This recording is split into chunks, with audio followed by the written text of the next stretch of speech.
The Marine Tech Expo is going virtual this year.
Welcome back to our final session on day one of Marine Tech Expo 2021 from Plymouth. Well, so far we've seen some of the incredible advances being made in autonomous technology at sea, but how can that be put to practical use? Well, one way is to help us gain a better understanding of what's going on in the world's oceans.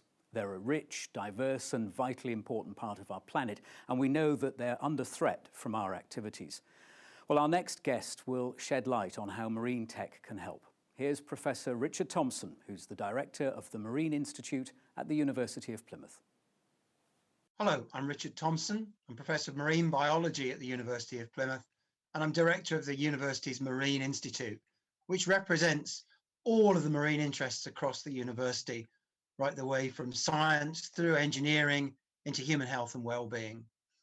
I just want to talk for a few minutes about the fantastic opportunities as I see them going forward to the scientific community that will be brought to us by autonomous ships for monitoring the marine environment and conducting new scientific endeavours.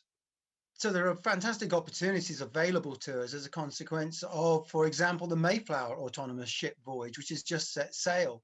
Working in collaboration with that voyage, we'll be monitoring a range of different marine science challenges. We'll be looking at the accumulation of plastic in the ocean. We'll be listening to, hopefully, the noises made by marine mammals and seeing if we can track them. We'll also be looking at ocean chemistry as part of that endeavour. And maybe there's something we can learn by bringing those channels together, where the ocean chemistry might help to tell us about oceanic fronts, the places where some of the large marine mammals choose to feed on aggregations of plankton. But unfortunately, there are also places where we know that plastic debris and microplastics may well accumulate.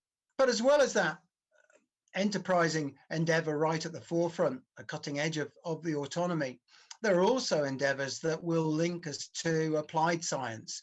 If you think of the potential benefits for fish farms, for example, of being able to monitor real-time changes in the marine chemistry, challenges that might threaten aquaculture installations, or to study and help to maintain offshore renewable energy arrays, marine autonomy will be incredibly useful to us here. I think, however, if I go to the next slide, that the most interesting thing for me as a marine scientist is really the possibility that we have from these various channels of autonomous data arriving real time, of connecting signals from places in the ocean that have got a unique date and time stamp, so that we can connect multiple channels of data about ocean chemistry, about turbidity, about pH, about temperature, about the organisms that are living in that environment, simultaneously with some of the threats, the contaminants, for example, in the ocean. My hope is that by connecting all of those signals together, that marine autonomy will actually help us to reveal new ways of understanding the oceans, that we'll get new ways, if you like, of getting signals of the ocean health and well-being by connecting different streams of data that we hadn't previously been able to connect. Streams of data that would have been collected once upon a time independently by different research cruisers, now coming together simultaneously and being transmitted back to the shore, where we can study them in parallel in real time. So in short, I think that there are incredibly exciting opportunities from a point of view of marine science from autonomy. And certainly the University of Plymouth is absolutely part of that with our own autonomous vessels. We're world renowned for the work that we do in the marine and maritime space. For example, our ranking on the Shanghai rankings for our work in marine and ocean engineering and impact. The 2 Queen's Anniversary prizes that we've won for our marine research, pioneering research and the impact. And of course, most recently, the award of being ranked first globally for our research on Sustainable Development Goal 14, research and teaching for life below the water. I just wonder, if I look ahead to the next 5 years, how critical the role of autonomy and autonomous ships will be, and what the new advances that we'll make as we look forward to the research portfolio of the future. Very much the University of Plymouth will be a part of that. Thank you. Thank you to Professor Richard Thompson from the University of Plymouth. Our next guest is Rory Findlay from Nortec UK in Southampton. He specialises in the integration of acoustic sensors into wider monitoring platforms for scientific research, commercial survey work and defence. Hi there, my name is Rory Findlay. I'm an applications engineer at Nortec UK. Today I'm going to be speaking to you about how we've optimised acoustic Doppler current profilers for unmanned systems. So I'm going to start off quite simply and give you an overview of what ADCPs are, so everyone has a good idea of what I'm talking about. So as the name might suggest, acoustic Doppler current profilers use the Doppler effect to measure basically the change in frequency of sound waves due to motion. And we apply this to measure motion in water, in marine environments and also in freshwater environments. And what this does really is measure profiles of current speed and direction across a variety of ranges. So this could be from the sub-meter or the centimeter scale up to thousands of meters. We also use these to measure waves and also to track speed over ground for vehicles or moving platforms. Standard ways of deploying ADCPs are mounted on the seabed, as you can see on this little cartoon on the right-hand side. They can also be mounted down looking from surface buoys, for example, or subsurface buoys. But what I'm going to talk about today is mounting them on vessels. And this is really because this is where we're seeing the biggest change in technology as we move from crewed vessels to uncrewed vessels. There are some considerations we need to take into account for vessel-mounted ADCP measurement. Quite frankly, measuring from moving platforms can be quite complicated if you don't really do it right, or if you don't have the right sort of software procedures and hardware additions in place. First point to sort of make here is that ADCP data itself is a measure of absolute motion.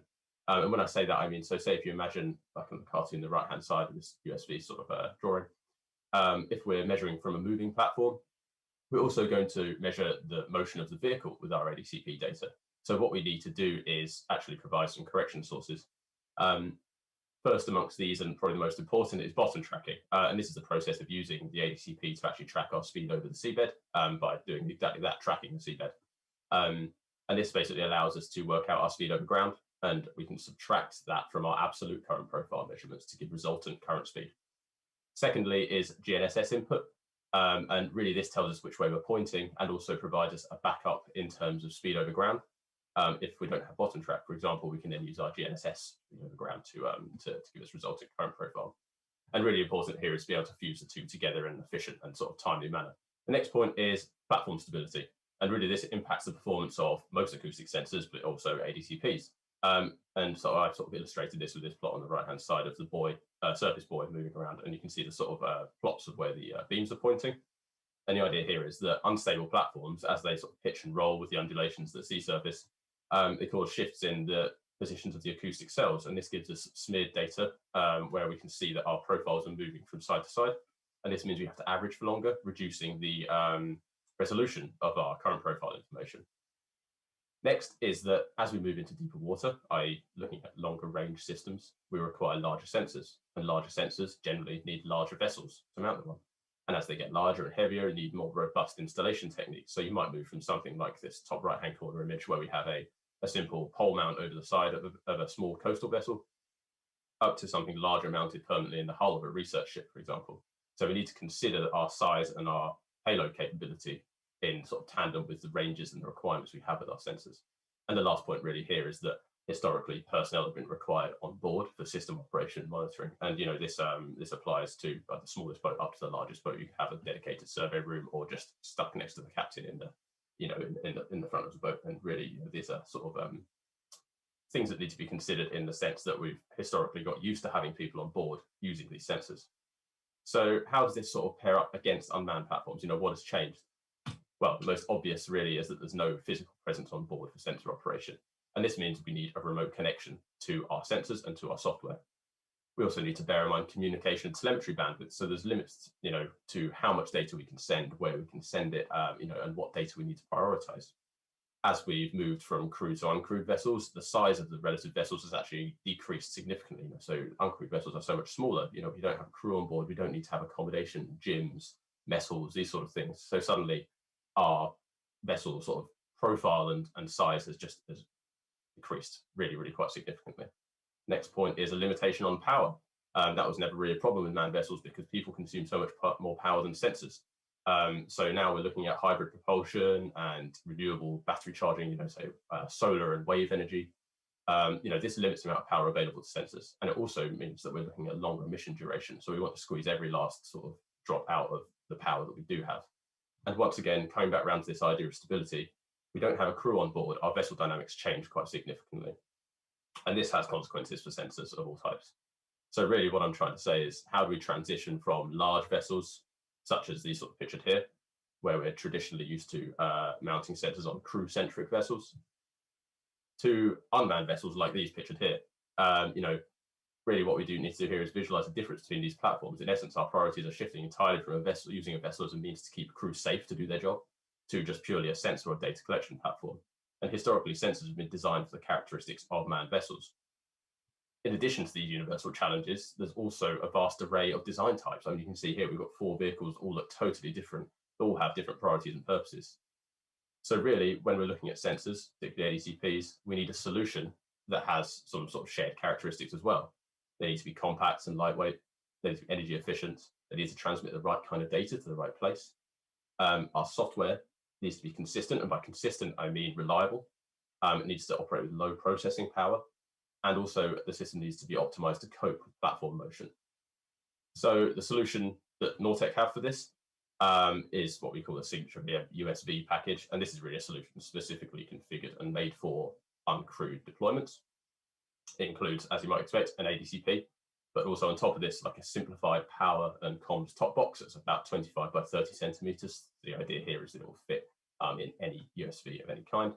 Our software has been simplified to operate as a service, so no graphical user interface.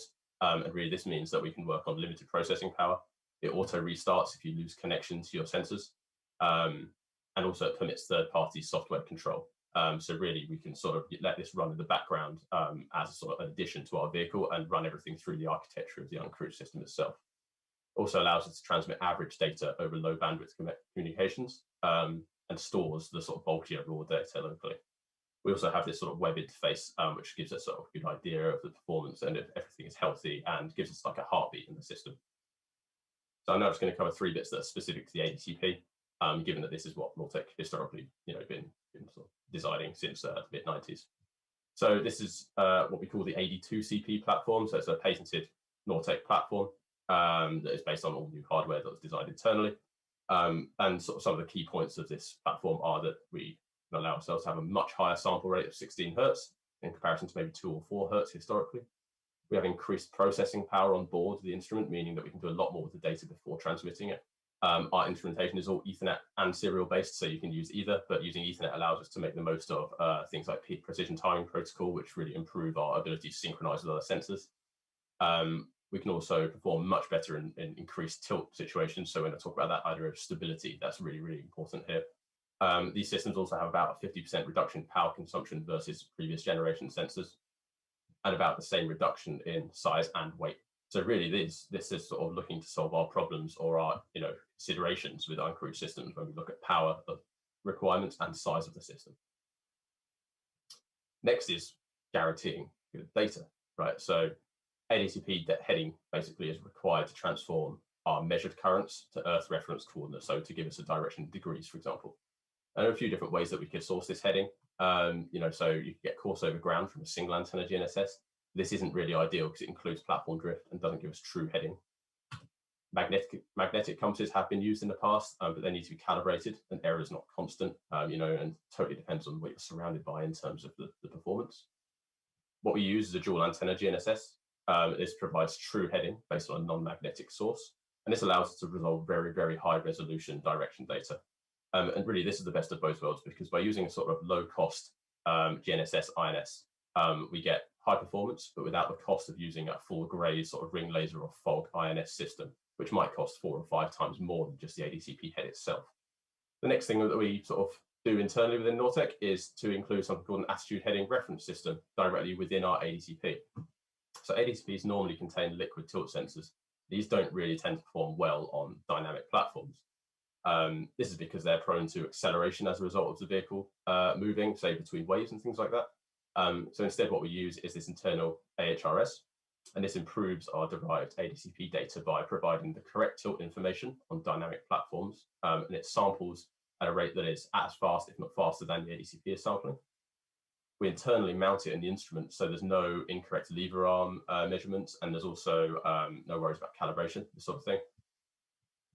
And the measurements are all essentially timed to an individual ping level with the ADCP. So this means that every single acoustic measurement is accompanied by a measurement of pitch, roll, heading, that kind of thing. And this is sort of shown in the spot on the right-hand side, where we can see a blue line, which has a standard slow response tilt sensor with a high response external MRU. And this basically shows how much a standard tilt sensor might miss versus an AHRS.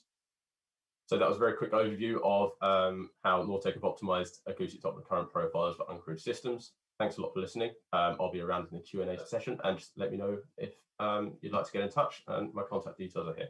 Thank you.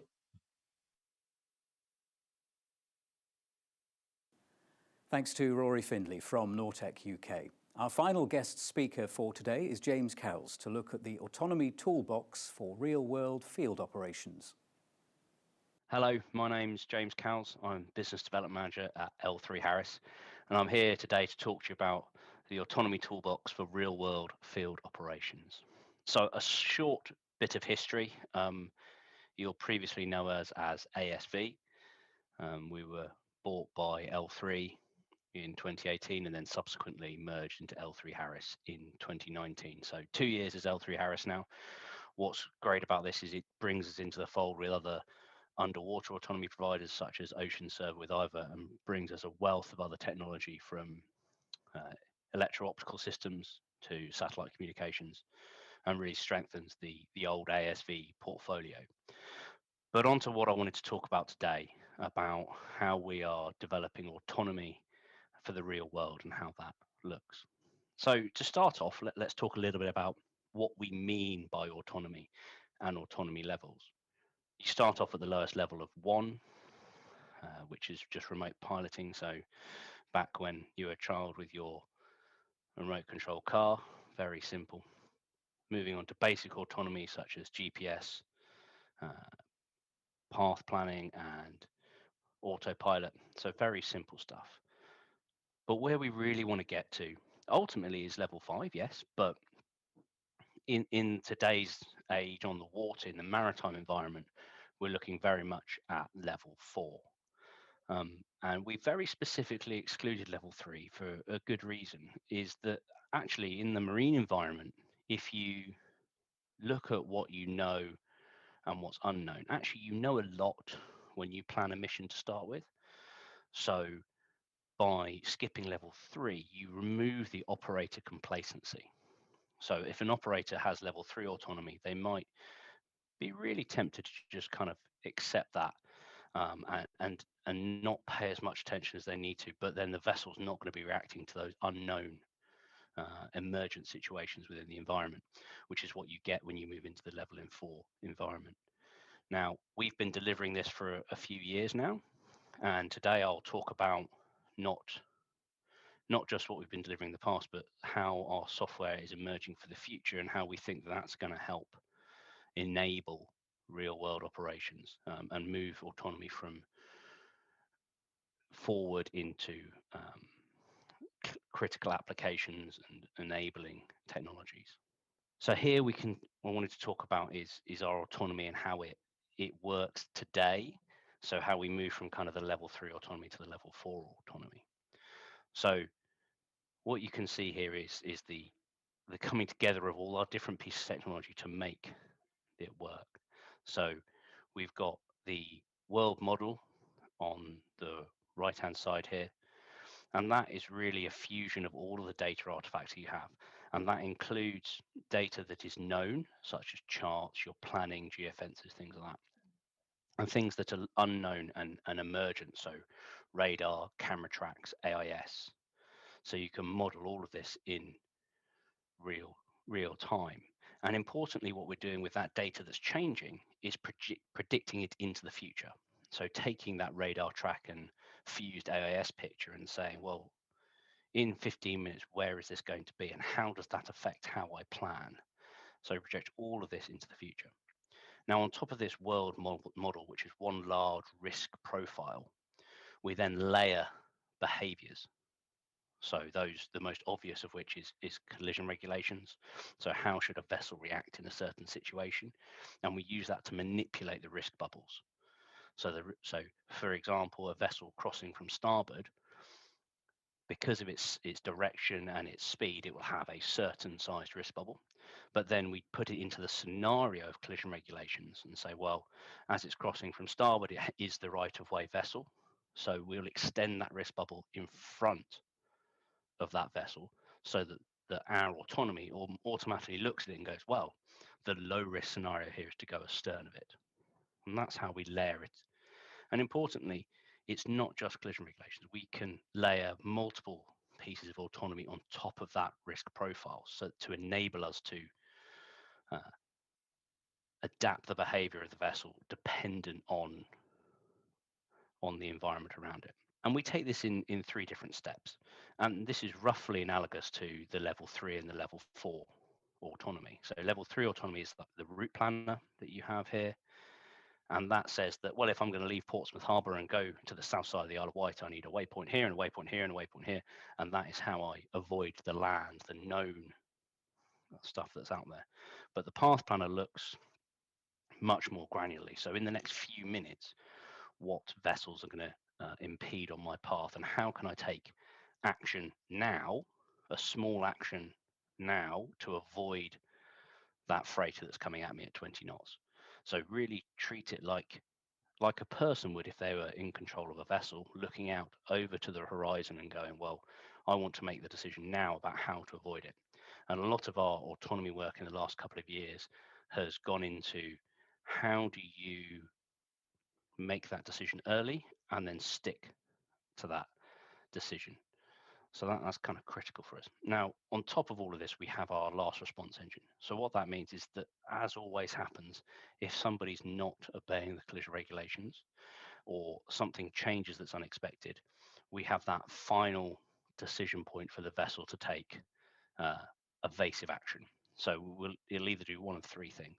It'll cut all engine power, it'll slow down, or it'll turn hard to starboard.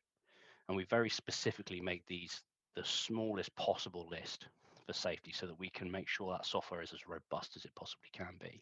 So moving on to how do we do this? What are the building blocks of this? And it comes in 3 key areas. Perception, how do you get that data in and making sure that when you're bringing that data in, it comes with all the metadata you need. The intelligence, so taking that data, making decisions on it, and then subsequently how you control the vessel with that. And having all of these building blocks enables us to utilize a wide range of sensors in an intelligent way to control a large number of vessels, and then ultimately pass all of that data back to the human in a sensible way so that they can be understandable.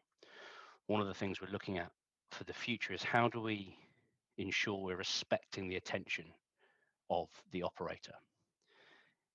If you've got an engine room fire, for example, pretty bleak one, I take it, you don't care about the 50,000 different alarms that say that something's high temperature. What you care about is that one alarm that says the engine room's on fire. How do we make sure that we bring that out and clearly demonstrate it to the operator? So one of the things we're looking at is target following. So this again talks about how we use that sense data, analyze it in a sensible way, and then use a vessel to control it. So the target following enables us to look at the future things such as autonomous docking, and also simpler things like, well, you want to follow that vessel over there for whatever reason, be it hostile or be it just your mothership taking you in. It could be a whole range of reasons, but the ability to do it via cameras brings together all those three different elements I talked about a minute ago. And then moving on to systems that enable us to predict further into the future. So channel classifications. Here you can see on the chart, these different targets are identified as to where they're going. And this enables the autonomy to look further into the future. So here we can see on this little video clip how this works and the background to how the path prediction is going to be looking at it. It's looking at the land obstacles, the vessel type, the heading and the recent path it's taken, pushing that all together and then predicting the path. So then going back to how we want the autonomy to work, looking into the future and ensuring we can make those decisions early, this really helps the system to understand what's going on around it and enable it to make a decision early to avoid a vessel that's got a relatively known course. So all of these are building blocks.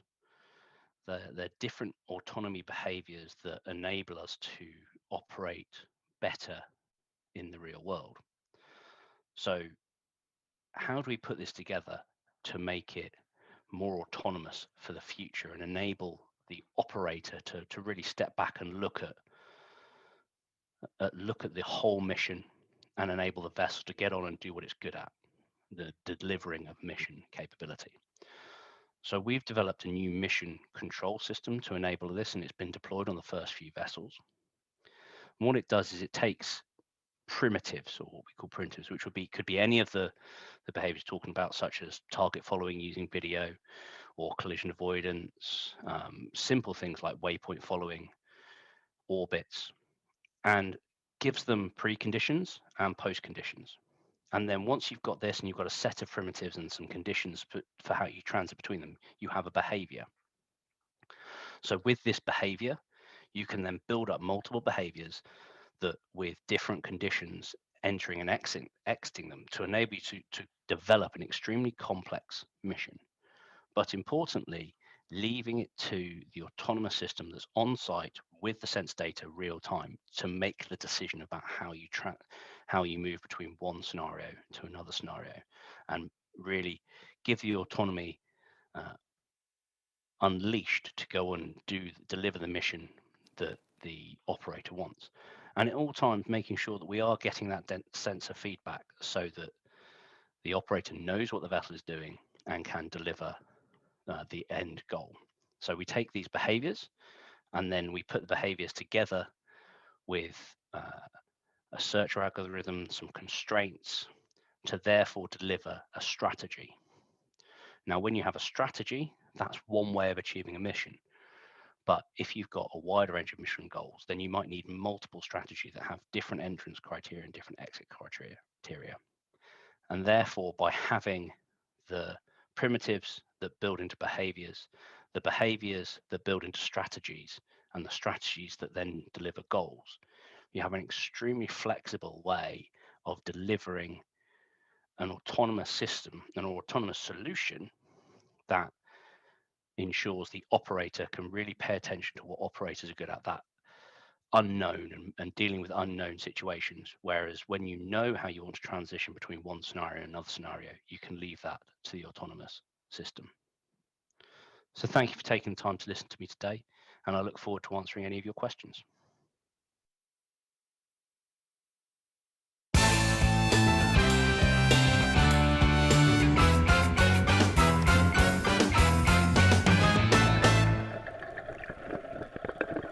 Thanks very much to James, who joins us now to answer your questions, along with Rory Findlay, and hopefully Richard Thompson will be with us in a few moments as well to answer your questions.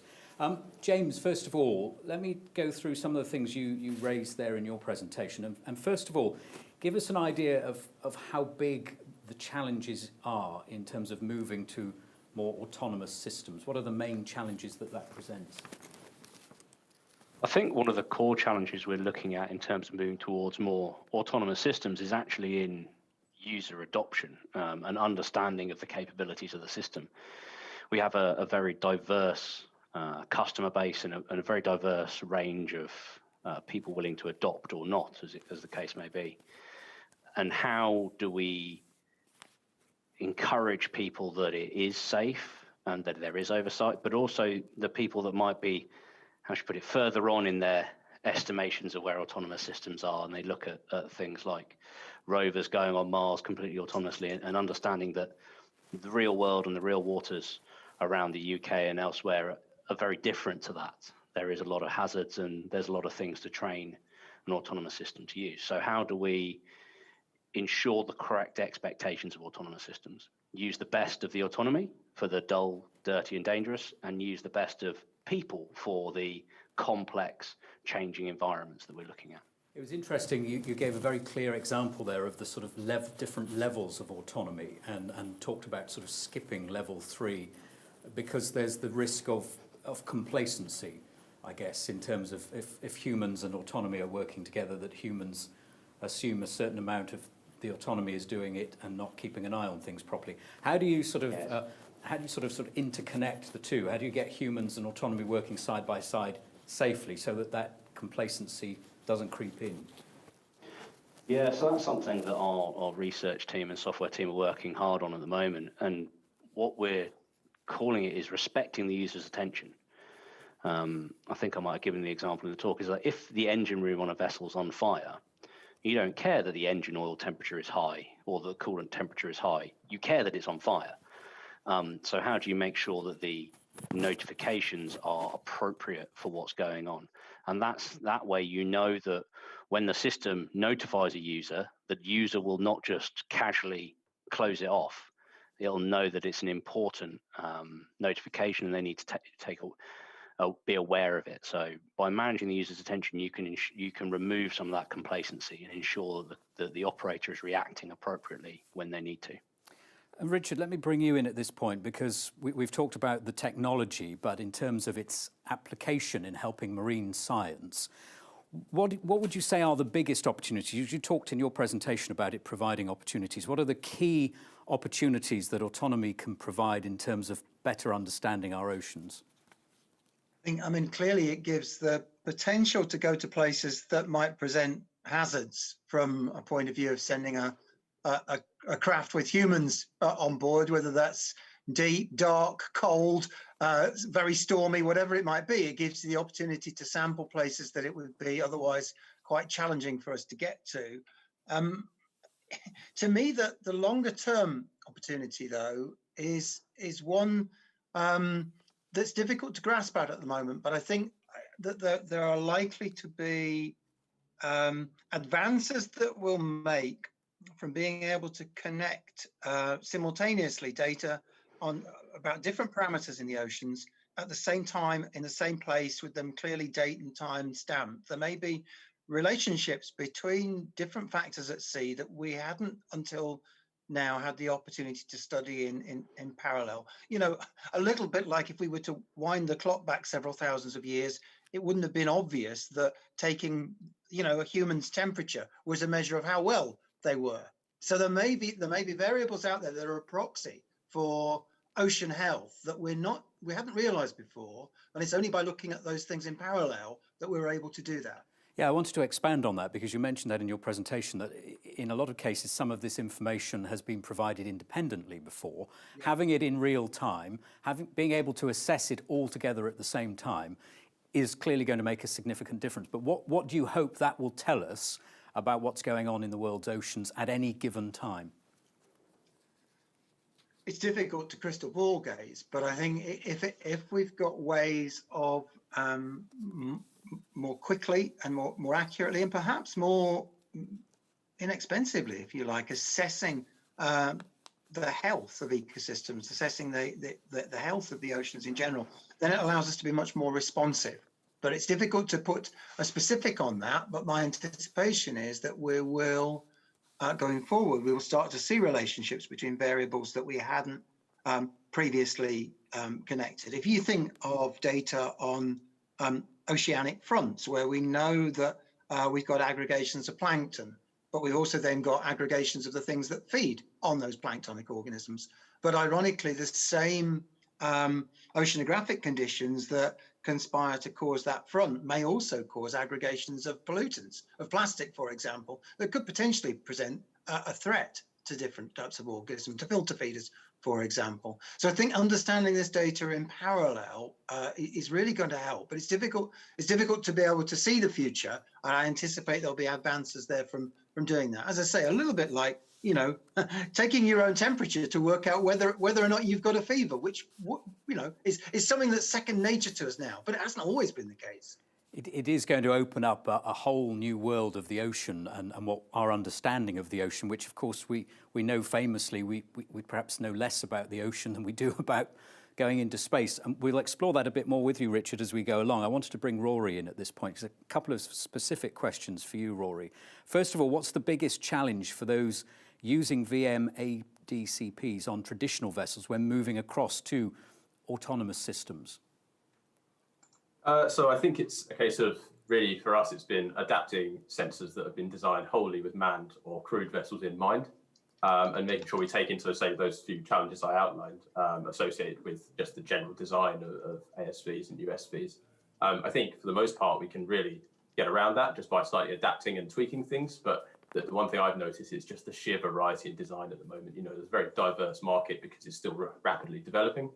So it means that we haven't really landed on one sort of typical or even whole design, for example, for a lot of USVs. So really making sure that we can fit into this massive variety of different vehicles, be they amphibious, oceanic, coastal, inland. You know, we need to make sure that we can manufacture sensors that deliver data of the same quality we expect from crewed vessels. And that's really, you know, the key thing, especially with oceanographic survey, is data is the ultimate deliverable there. So the quality of the data needs to stay the same, despite being mounted on very, very different platforms. We were hearing from Richard there about the application of autonomous technology and better understanding the ocean environment and marine science. How do you see autonomous vehicles being used in that field? I think it really, really sort of increases the sort of scope of what we can do. It means we can run longer missions, also with a much, much lower carbon footprint. And obviously at the moment, there's a big push to get our scientific research sector to net zero as quickly as possible.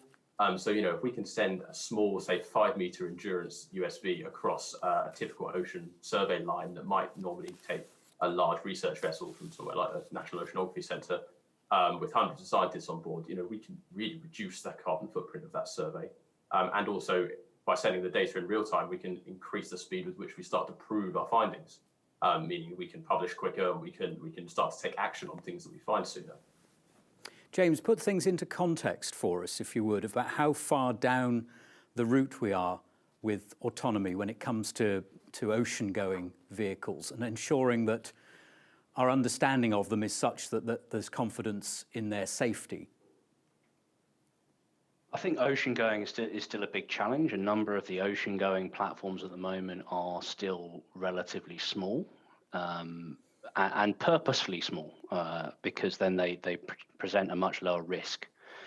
As larger vessels go further offshore, your reliance on satellite communications to ensure safety is kind of pretty high at the moment. But that's going to diminish as we increase the level of autonomy on the platforms. So at the moment, it's possible to send platforms over the horizon with relatively low data rates, so hundreds of kilobits per second, which might sound like a lot, but it's not compared to, we generally operate with something that's 8 to 10 megabits per second, so much higher, maybe a factor of 10 higher. So we really need to provide that assurance, and assurance is the big thing, and working with certification and classification societies to ensure that not just one sort of country and one part of the industry goes in one direction, that we go together and that there is a coherent plan for how we're going to deliver safe autonomy around the world and across the oceans. And that's an interesting point, one we've touched upon already during the Expo today, is there are very clear international shipping regulations in place. How do those shipping regulations need to be modified and make sure everyone is on the same page when it comes to autonomy? Yeah, that is a really big question, and I think it's one that's not really been answered yet. There is a level of people saying, well, actually, there's nothing in the regulations, certainly for smaller vessels, that say you have to have people on it. There is a certain amount of saying there's things you need to do that are more difficult if you don't have people on board the vessel, but that doesn't preclude it. But if we're going to retain the regulations as we are, how do we move into the larger vessels? So over 24 meters, where it does say you must have people on the vessel and there must be this number of people and they must have these qualifications. Are they really applicable for people who are operating uncrewed platforms? And how do we work with those regulators to develop it? But in the meantime, there are several routes for us to utilize smaller vessels, bigger than we are today, but sort of sub 24 meter, that we can certify to an agreed standard. And what's that agreed standard? So Lloyd's Register, DMV, they all have their unmanned maritime systems code, but that's unique to them. It's not agreed international code, and we need to kind of make more progress on that front at the moment. And what more progress is needed in terms of, you mentioned this in your presentation earlier on, is all the variables. If you've got a human involved, they can do a quick risk analysis. They can make a decision that maybe is not within the confines of a regular scenario. They can assess immediately and take avoiding action or whatever it might be. You can only build in so many scenarios, presumably, to an autonomous system. How do you get it to a point where it can create unlimited number of scenarios and deal with them? Well, I think actually the thing that's limiting the amount of avoidance you can do at the moment is physics and computing. So the Solent is a fantastic example. I think there's several days a year where an autonomous system would really struggle to transit across the Solent in what it would classify as a safe way, because what it won't be able to do is dynamically adjust risk margins. We'll set it with saying, right, you must avoid everything by 800 meters, whatever that number is. But a human would go, well, actually, I'm in the Solent, I know where I am. I'm going to adjust my risk margin dynamically in my head to 200 meters. We can't do that. But then when we're talking about oceanic or far off coastal, actually those distances suddenly cease to be an issue.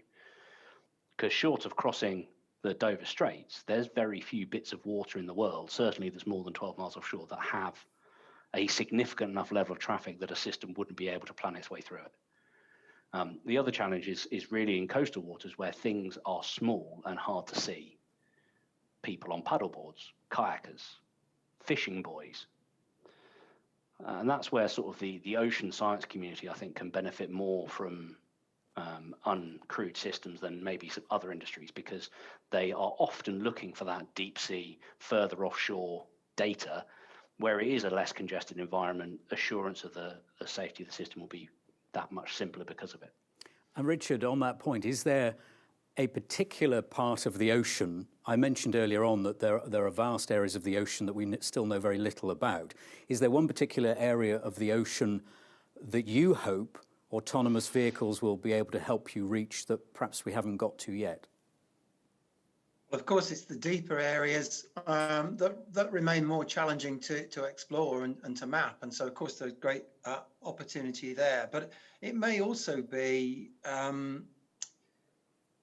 going back to the point I made earlier about joining together data streams, it may be some of what might seem more mundane, where we also learn a lot, because you think about the expense of sending a research vessel with a crew on it to sample things, and of course the need to have cutting edge science questions that fund and sit behind some of those cruises, and it may be we learn some things from places that we actually thought we knew quite well.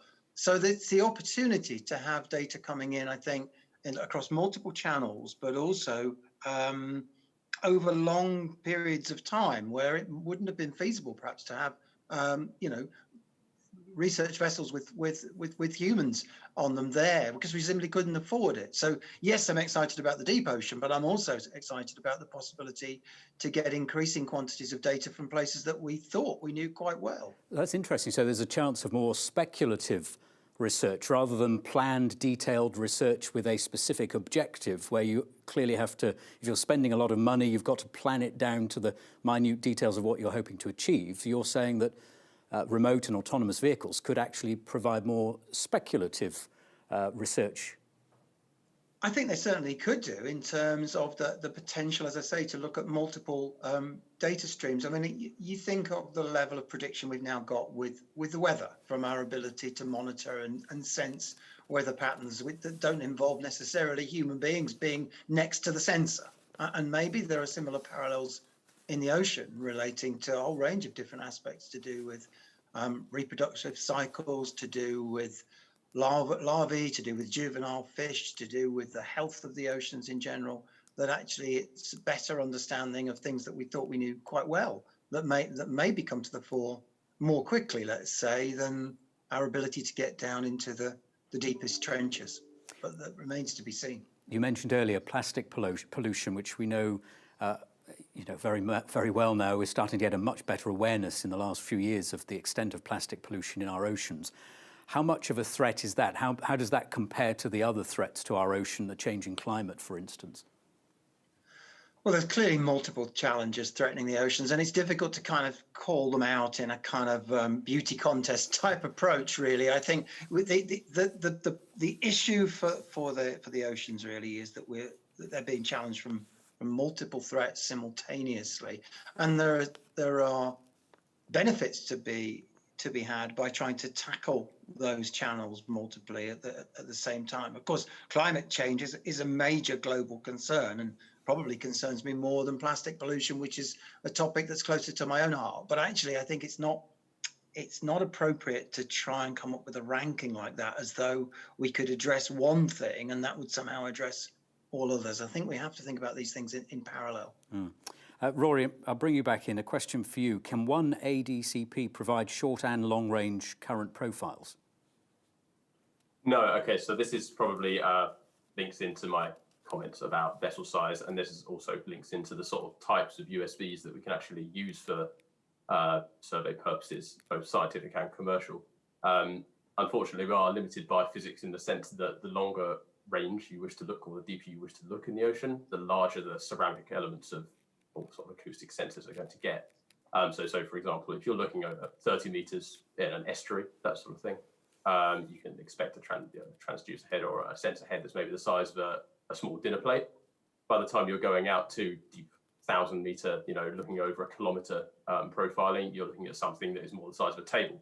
So this really changes the sort of dynamics of what platforms we can use, and very much really changes the sort of the way that we deploy these as well. So in the past, maybe if we're looking at, say, like Rich was mentioning about looking at hard to get areas or deep water areas, we would take a large research vessel out and we'd deploy a very large sensor, bigger than the size of a table, that sort of thing, weighing hundreds of kilos on a subsurface buoy or a surface buoy, and that would be deployed for months on end and left. And basically, you then have to go back with your large research vessel and your crew, and you recover it. And the key here is that you hope to recover it.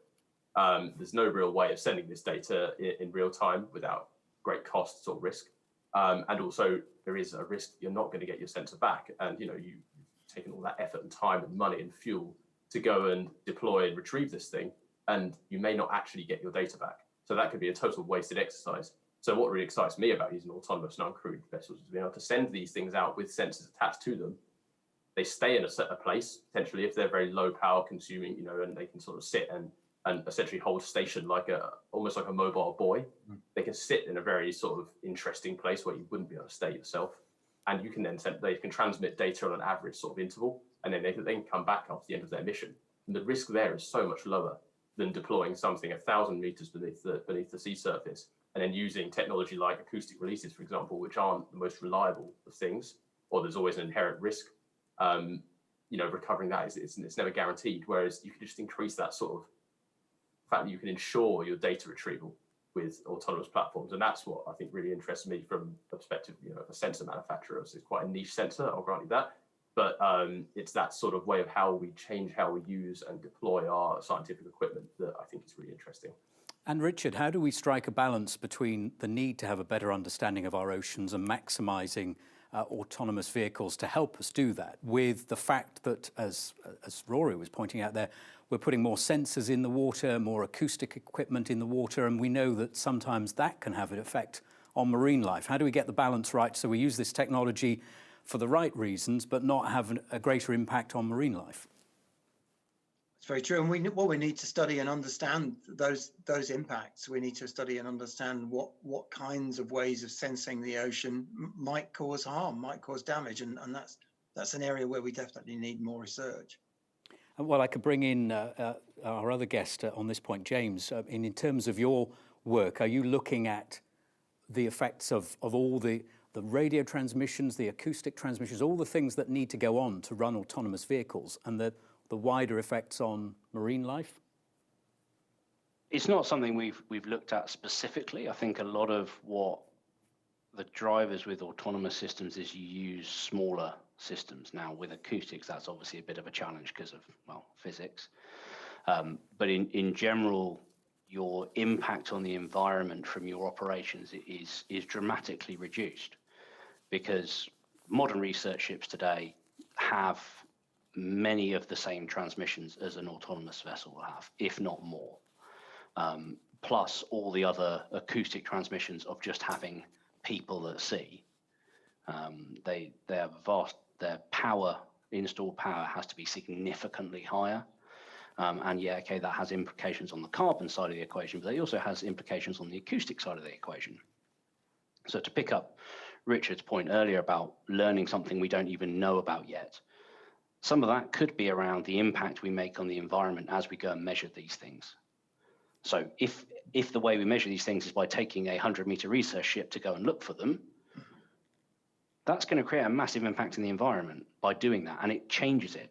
So what happens if we send something that's maybe 5-6 meters to go and look at that? You might observe something different just because of the impact you're making. And Rory, what about you? Are you looking at the impact of acoustic equipment, sonar, etc., on the marine life that you're working around? This has sort of come up in the past, and generally I think what we found with our company specifically, or our technology specifically, is that we don't really work in a frequency band that is low enough to cause harm to most life in the oceans. I suppose a lot of people, when they think of acoustics and biodiversity and damage to wildlife, they're thinking things like whales, cetaceans that use acoustics to communicate and navigate themselves. And yeah, we find really that we're operating such a high frequency comparatively to what they operate at. There's no issues that we've come across. Obviously, if anything were to be found, then we'd be doing something about that. And we see in the offshore industry as well, things like bubble curtains being used to reduce the impacts of piling and that in the ocean. For say putting installations into the seabed, there are mitigation techniques that can be used to do this. And I think it's the balance here of how useful is the information we're getting from these activities versus the damage that may be being caused, like James was saying about what's the difference between sending a 100-meter research vessel and instead sending a 5-meter vessel, and then the data that is acquired from that. It's, as with anything, it's going to be a trade-off in terms of sort of cost and benefit, isn't it? And I think the key there is understanding the costs so we can really weigh up the benefits properly. And Richard, just briefly sum up for us what it means to be in Plymouth at the moment, to be studying marine science here, connected to all the technology that's being developed here as well, and working within the tech sector. Tell us about that relationship. I think it's an amazing opportunity. I mean, Plymouth's been a centre of marine science in the UK since the 1880s, and we've got, a number of research organisations: the University, Plymouth Marine Laboratory, the Marine Biological Association, and then of course the National Marine Aquarium, all focused here and having been working on this topic for a long time, to bring in then on top of that the technical advances brings immense possibility, and I find it really exciting to have this right on our doorstep. James, what do you think the next big thing is going to be in autonomous developments? Next big thing? I thought autonomous developments were the next big thing. Well, I guess they are, yeah, but I mean within that sector, how is it going to sort of develop? It's really about capability and how you deliver the capability. So historically, from an ASV point of view, we've developed relatively small vessels, and relatively small vessels are great, but they have limitations. So how do we jump those regulation and autonomy hurdles to utilize this technology on a larger scale? So Rory was talking about you want to do a ocean depth ADCP. You need something the size of a table. You can't deploy something the size of a table from a 4, 5 or 7 meter boat, but you probably could from a 24 meter boat.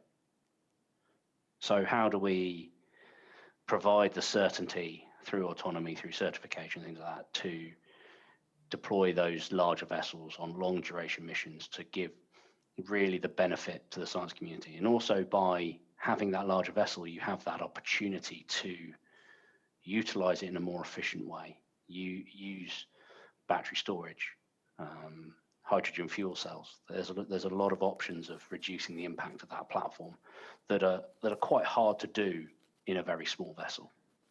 It's been really good to get your insight and your expertise this afternoon. Richard, James and Rory, thank you very much indeed for joining us at Marine Tech Expo 2021.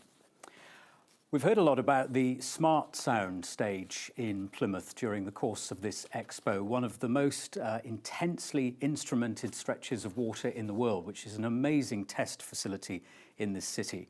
We're going to find out more about that now and about electric boat propulsion as well.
Well, today we're putting up our remote DTC node up on top of the Ramehead Coastwatch station.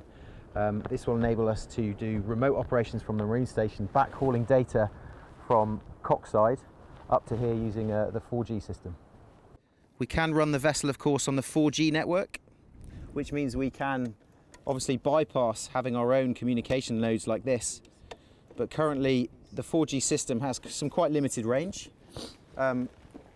And it's very variable. Sometimes we can use it to 2.5k south of Ramehead. Sometimes it's viable up to sort of 9 to 10k south of Ramehead. And having that lack of reliability just isn't really acceptable with remote vessel operations. So that's why it's good to have our own system that we can use. And of course then this 4G system is there as a fallback.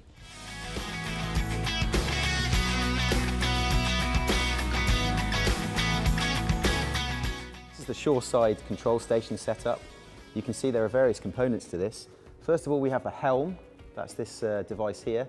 That's quite similar to a standard remote control unit. You can use that to drive the boat manually. Here we have the user interface, which is where we do our mission planning. We can control all aspects of the vessel, monitor its performance, monitor all the key systems, and turn various things on and off. And this here is the payload computer, which is linking into the Norbit multi-beam control system that's over there in the payload bay. We've got 4 different ways of communicating the vessel. First way is to plug in via a shore cable, which is quite useful for doing certain high-level diagnostics. We have 3 different wireless communication systems for the boat. The first is this one here. This is the DTC mesh radio network. This is a military-grade communication system and can give us between 6 and 30 kilometers range, depending on the elevation of the base station. We then have a Wi-Fi system here, these 2 white antennas at the top, that can give us a kilometer range.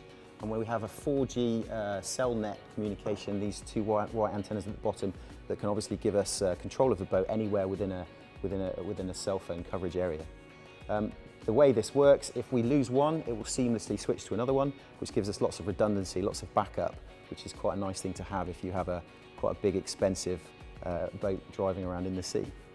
So this vessel has several different systems for situational awareness. The first and foremost is AIS, that's Automated Identification System. That's where all vessels transmit their name and their direction and their speed via VHF antenna at the back there, and that gives us a readout on our chart, which you can't see at the moment because we don't have a GPS fix, but that tells us all the other vessels in the vicinity and where we are relative to them and their speed and direction. We then also have a radar, which is very useful in any sort of low light conditions. And the great thing about this is the radar is overlaid on the chart, so we can see a correlation between the AOS and the radar. We then, of course, have cameras. Now, this is a later edition of this boat. It has 360-degree cameras, so we have cameras forward and aft, port and starboard, and we also have an IR infrared night vision camera as well.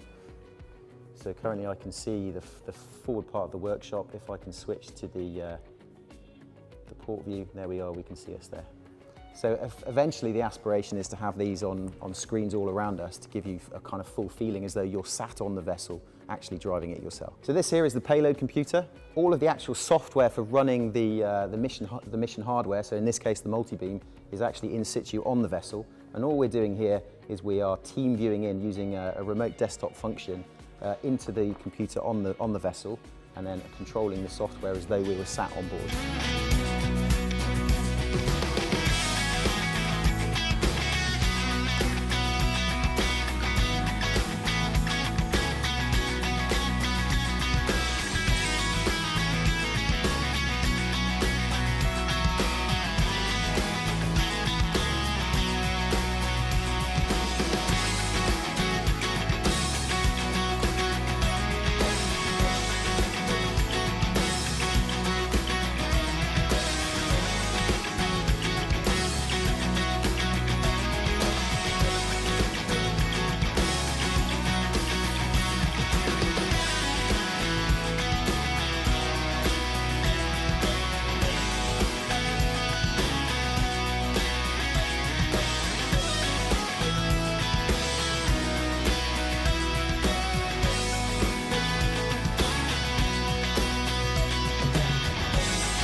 Hi, my name's Conrad Humphreys and I'm the founder of the Bounty Project. It's a project we set up after the recreation of Bly's voyage for Channel 4, where we took a small, tiny little open boat 4,000 miles across the South Pacific and recreated that incredible voyage after the mutiny on the Bounty.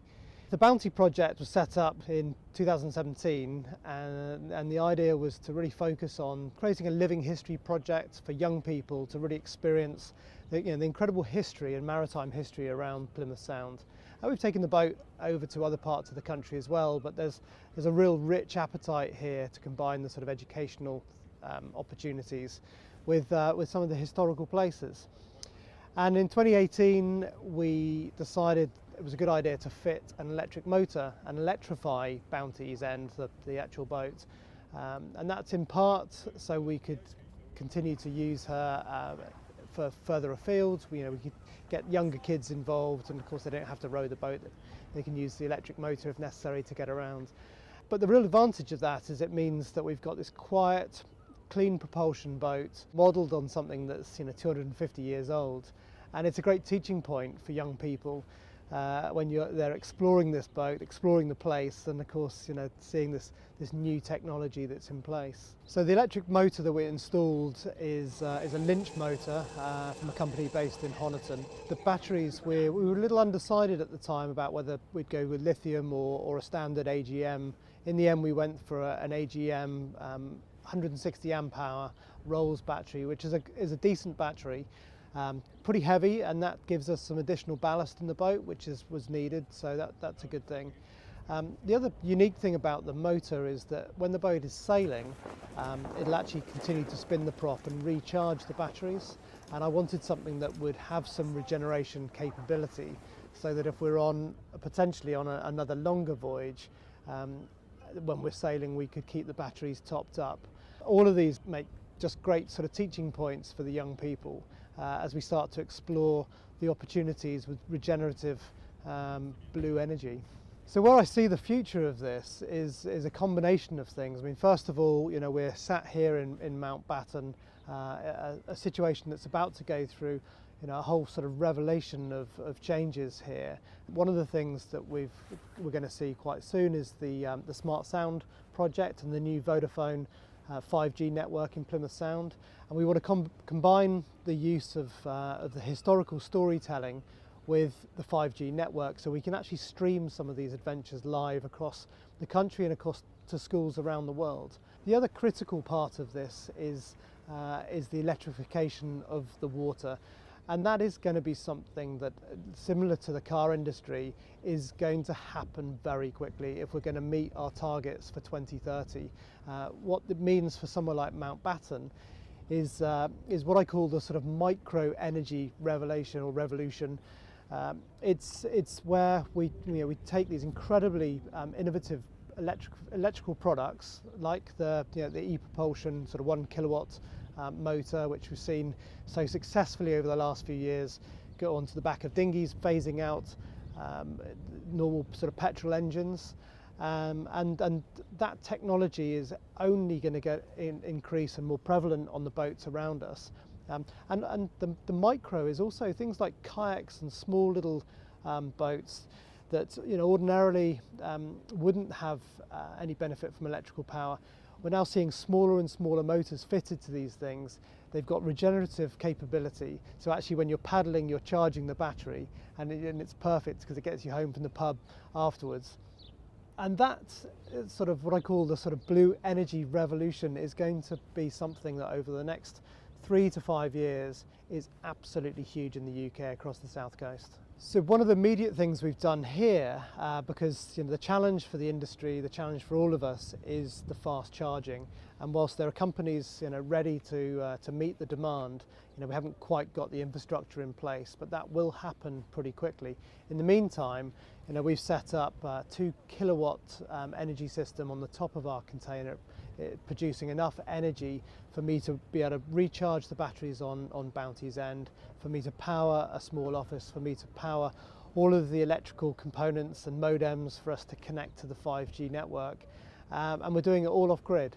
And that means that we can run our team, our activities with the Bounty project without burning any fossil fuels, which is tremendous. Exocean collects data for clients, ranging from mapping the seabed to monitoring the environment. However, they do this differently.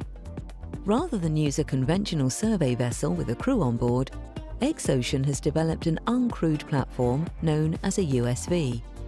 The USV can operate over the horizon without the need for a mothership or line of sight of land. It also allows Exocean to bring the surveyor online in real time to monitor the data from anywhere in the world. So why use USVs? Exocean's pioneering USV platform offers significant benefits, including safety with operators remaining on shore, efficiency with 24/7 operations, environmental with ultra-low emissions. Exocean's USVs emit 1,000 times less carbon than traditional survey vessels. Together, this leads to significant economic savings. To date, Exocean has delivered over 100 offshore missions, regularly transiting, unaccompanied, hundreds of kilometres from shore for clients across multiple industries, including oil and gas, offshore wind, and government agencies.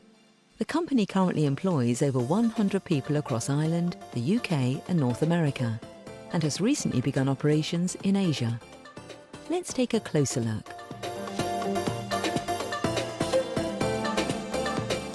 Exocean and Sonodyne International Limited have successfully completed a multiple live seabed-to-shore data harvesting mission using USV, most recently for AS Norske Shell as part of a seabed monitoring campaign at the Ormen Langefield offshore Norway. The project, which was completed without a single person having to travel offshore or from their home office, was achieved with significantly less emissions, health and safety risk and cost than could be done with a crewed vessel. By using an Exocean XO450 USV to harvest data from an array of Sonodyne's long-endurance fetch pressure monitoring transponders, an estimated 5.4 tonnes of CO2 per day was prevented from being emitted into the atmosphere had a traditional crewed vessel been used. Exocean's USVs have a negligible carbon footprint, and all other emissions were offset, resulting in a fully carbon neutral operation. The USV transited a total of 300 kilometres from Kristiansund out to the Ormen Langefield and back over just 3 days. All the data was securely transmitted to the client on shore before the USV returned. The Fetch PMTs were deployed in 800 to 1,100 metre water depth at the Ormen Langefield to support a long-term seabed monitoring campaign. The Fetch PMTs accurately collect pressure, temperature and inclination data at the sea floor at pre-programmed intervals. Using this data, any vertical displacement of the seabed can be calculated. The collected data will help Norske Shell to proactively inform its reservoir management strategy. Sonodyne's long-life Fetch PMTs incorporate a high-speed acoustic modem, which allows stored data to be extracted at any time wirelessly through the water on demand. On this mission, the XO450 was equipped with a compatible Sonodyne Mini Ranger 2 acoustic transceiver attached beneath its hull. This transceiver was installed and integrated by Sonodyne engineers at their facility in Plymouth and tested in the Smart Sound waters. The proximity of shoreside engineering facilities, suitable berthing and open water testing sites made this process very efficient. For more information on how Exocean and Sonodyne International can support your future uncrewed missions, visit our websites exocean.com and sonodyne.com.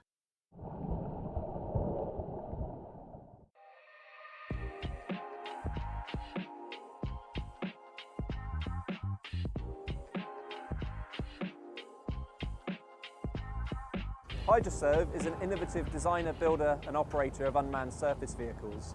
Today we're accessing the Smart Sound facilities to carry out a proof of concept for force multiplier operations using 2 USVs from a manned support vessel. So USV Dart is a Reeve 16. It's a 1.6 metre USV, fully electric, designed for operation in inland waterways and sort of nearshore coastal work sites. This is the smaller of our USV systems, and it's deployed and recovered from a support vessel.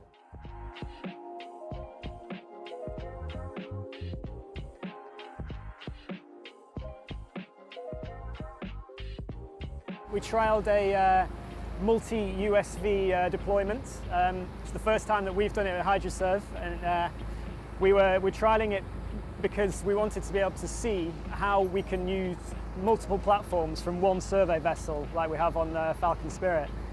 So we had USV Dart running survey lines in the shallower sections near to the breakwater.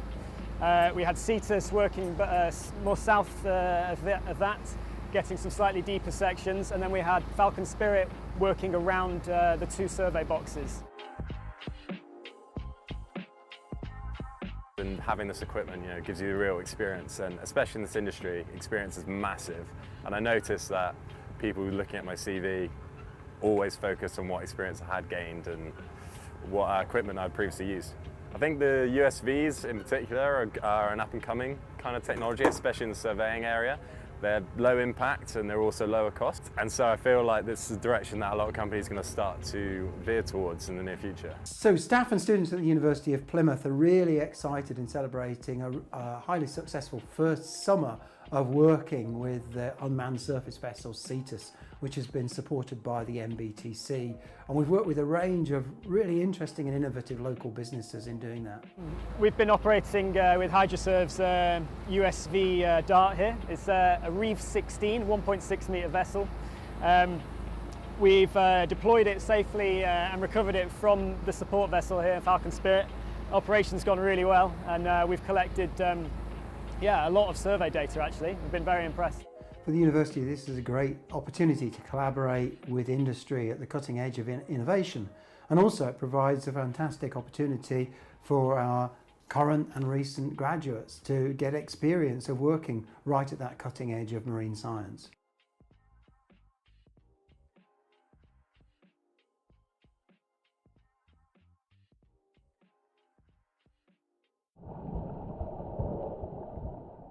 Well, the story of eVoyager is dates about, we started about 4 years ago. The concept was born about 4 years ago. At Plymouth Boat Trips, we operate several ferry services out of Plymouth. Cremel Ferry, the Royal William, Barbican to Royal William, Mount Edgecombe Ferry, various harbour cruises, fishing trips, along with the iconic Cremel Ferry service linking Devon and Cornwall across the River Tamar. One of the UK's oldest established ferry routes. In fact, I'm going to claim it is the oldest. So we run the Cremel Ferry. We operate the contract for Plymouth City Council. So I'm deal quite a lot with Plymouth City Council, and the contracts manager for the Cremel Ferry, Mark Porter. And we were having a contract update meeting here at the boathouse. And we were just sort of talking about, this electric vibe, and is it going to happen? And we both got excited about it.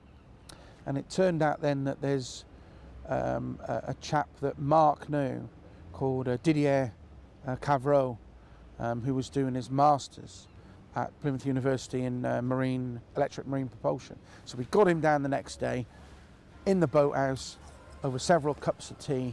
Drew his knowledge in. He was really a great help. Drew in his knowledge, and myself and Mark, and we thought, I tell you what, we're going to push this ahead. Let's go for it.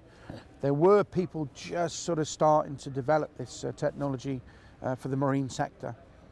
Original plan was to convert one of our bigger ferries. We operate 8 passenger boats ranging from a little 12-seaters, 28-seaters, 64-seaters, 128, 143, 191, 241. I was going to try and convert one of our bigger ferries, the 100-seaters. Decided, that, okay, let's not take such a big step. Let's start and prove the concept with one of our smaller boats, and it was called the Mermaid. Only a little 21-foot Saltram, built locally, Saltram 21, cracking hull, called the Mermaid. So that was the boat we chose. Myself and my brother, we operate Plymouth Boat Trips and also Voyager boatyard, which is based in Southdown in Cornwall. Okay, so we decided, right, Mermaid's the boat. We had the technology. We you know, wasn't proven or complete, so we said, let's do it. So the Mermaid was sent to Voyager Boatyard. You know, we chugged over there with the diesel engine, smoke, you know, coming out, typical diesel style, oil in the bilge, although we try and keep it clean. And really, it was amazing. Diesel engine was lifted out, a 4-cylinder Ford. You know, I'm a big fan of diesels. You know, this wonderful lump coming out, diesel out, gearbox out. The whole boat was refitted to a really high standard, you know, right the way through. And we then worked with several companies out of Devon. So we brought together Plymouth University, Expo University, that did a lot of the technical help. You know, they were fantastic. EV Parts out of Ilfracombe. Okay, they are the pioneers actually of the electric propulsion system and battery supplier. Really good guys. And Plymouth City Council as well, because you know, one of the things we're building an electric boat, electric ferry. Yeah, that's one part of the deal. The other part of the deal is you need to charge it up. So where that ferry operates, you need charging facilities. So Plymouth City Council throughout have been absolutely fantastic. And you can see one of our UK's first, you can see the little E-Voyager here. There she is alongside the famous Barbican landing stage. And just up to the left is a purpose-built electrical charging system.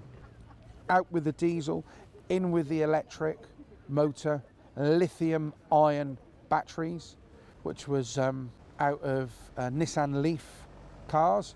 They were crashed. So we ended up buying Nissan Leafs, took out the batteries because they're awesome.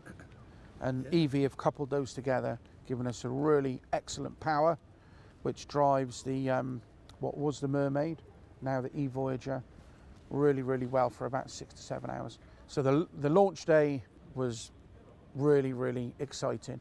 So there was a lot of people there. We had Councillor Mark Coker, we had Cheryl Murray, the local Cornish MP, Member of Parliament. She was there to crack the bottle of wine on the bow. That was awesome. And we had a personal letter from Grant Chaps, the Transport Minister. You know, dear Mr. Squire, Voyager Boatyard, congratulations, good luck. So it launched, and you know what? It worked fantastically. There was BBC News were there, ITV News were there, various newspapers. It was a big thing and is a big thing. We launched the UK's first seagoing electric ferry, you know, which is a real achievement. And so yeah, sea trials, you know, were undertaken. We weren't allowed to operate this boat straight away carrying passengers. We needed a 3-month proof of concept to make sure it was safe, worked well, and quite fair enough. And to be honest, I'm over the moon with the boat. Big fan of, you know, and trusted technology, being the diesels. You know, if something goes wrong, you know, we know how to fix it and stuff. And I was a little bit skeptical. Would the E-Voyager stand up to the rigours of commercial operation? Not just driving around, you know, like on a pleasure basis. When you're working ferries, you're in, out, stop, start, round you go, bum, bum, bum. You know, it works them hard. And it's been fantastic. It's done the job. It looks great, but it actually works, which is the key. The passengers love the E-Voyager. What, you know, I didn't consider fully was how much from the customer experience, how much the customer experience goes up. Diesel engine, you know, you've got fumes coming out, and you know, sometimes you can smell that diesel on ferries. You can certainly feel them with the vibration. The E-Voyager is unique. It's silent. You are traveling through the water, a bit like sailing. I haven't done a huge amount of sailing, but you know, there is no noise to the motors, so the customers can hear the waves, they can hear the seagulls, and you know, there's the boat is not vibrating. It's an awesome customer experience. The passengers love it. The future for Plymouth boat trips, having improved the concept, pioneered the systems, developed the technology at Voyager Boatyard. The future for Plymouth boat trips now is to have one of our bigger boats, ferries, converted this coming winter. That will be an over 12-seater, a 100-seater, okay, fully electric. And after that, we're going to be starting the process of converting all of our ferries and cruise boats to electric. So on the UK's first National Marine Park here in Plymouth, we're going to certainly have what I'm going to aim to be, and I think I will be, is the UK's first fully electric, integrated ferry transport system, which is going to be an absolute beauty, working on the waters of Plymouth. So really excited about that. That's definitely the vision as we look ahead to the next 5 years. We've also had just recently completed and approved designs to build a brand new Kreml ferry, which is going to be purpose-built for the route. The first purpose-built Kreml ferry since the Northern Belle was built in 1921. 100 years, 100 years. It's going to be a catamaran made of recycled materials, yeah, composites, powered by 2 fully electric motors. So that is the plan. We're hoping to start build of that at the back end of next summer, 2022. So there's loads of really exciting stuff. Plymouth certainly at the forefront of the electric marine technology.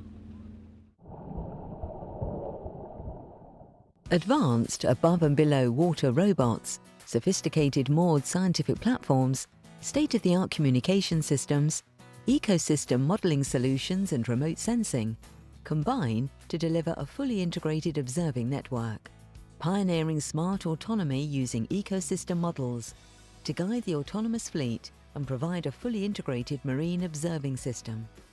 State-of-the-art moored buoys provide high-resolution data 24 hours a day. The coastal buoy is the only one moored in UK waters that has the capability to profile a sophisticated scientific payload through the water column. The deployment of this buoy marks a step change in our ability to monitor and study the complex marine ecosystems off Plymouth. The buoy is powered entirely from solar and wind energy and provides a unique plug-and-play capability for third-party sensors. Coupled with the high-speed communication system and the high power availability, this creates a bespoke platform to the UK for trials and demonstration of innovative marine technologies.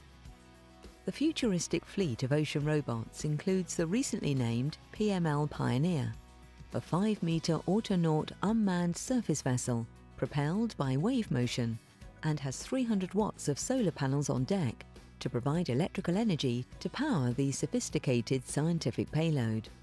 The PML Pioneer has been funded by the Natural Environment Research Council, NERC, and is one of only 2 5-metre autonauts in the UK and will be the only one regularly deployed in UK waters. The integrated scientific payload is the most advanced to be deployed from an autonaut and includes state-of-the-art chemical sensors and a photosynthetic efficiency and rate sensor. Plymouth Marine Laboratory has also procured 4 autonomous underwater robots from EcoSub Robotics with funding from NERC, with the underwater robots having sophisticated sensors specially designed for small underwater autonomous vehicles to provide crucial scientific data. This fleet is the largest of the new generation subs in the UK and is uniquely integrated together using acoustic underwater communications. The fleet will have the ability to perform multi-vehicle synchronized surveys using the acoustic comms to also provide accurate underwater positioning. The subs can also communicate with the PML Pioneer as the vessel is integrated onto the acoustic network. Smart Sound Plymouth is the UK's premier proving area for developing, validating and demonstrating cutting-edge products and services for the marine sector. and is ideally suited for building and supporting the next generation of advanced marine technologies. Smart Sound Plymouth boasts over 1,000 square kilometres of authorised and deconflicted waters, ranging from sheltered bays to offshore hostile environments.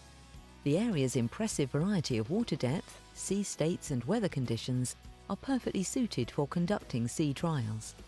Access to offshore water depths of 75 metres provides the ideal environment for trials of subsurface platforms, extending to multi-platform mission operations. Smart Sound Plymouth is home to the prestigious Western Channel Observatory, where some of the world's leading academics provide an unrivaled understanding of the smart sound environment. Smart Sound Plymouth is building facilities and expertise that offers a unique location in the UK for the development, validation and proving of advanced marine technologies. Smart Sound is accessible to all and exists to assist industry, academia, regulators, defence and certification authorities to innovate and deliver the solutions required to advance marine autonomy, maritime technologies and digitisation of the marine environment.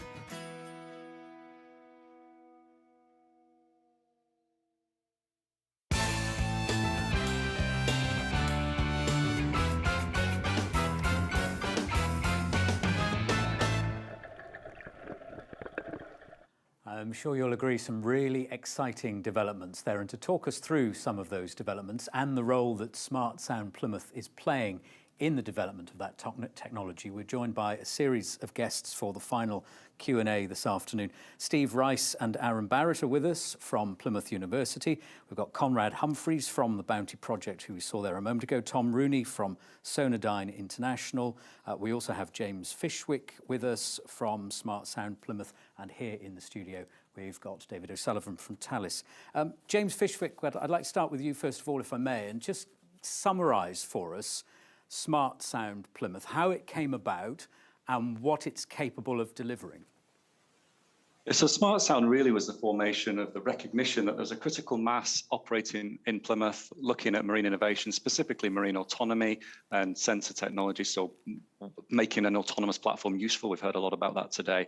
So it really came about from that recognition of a critical mass, also in recognition of the long-standing history of organisations, specifically Plymouth Marine Laboratory and the University of Plymouth, working collaboratively with industry to help to innovate and innovation support. So Smart Sound was formed about 3 years ago. It's really become very firmly established now, I believe, as the UK's platform for innovation trials in marine autonomy, technology and digitalisation, progressively investing in more capital assets that you've seen today in some of those presentations. Also, the newest sort of addition is the Smart Sound Connect project, which is a high-speed communication system, which is really critical enabler now to how we develop marine autonomy and autonomous systems.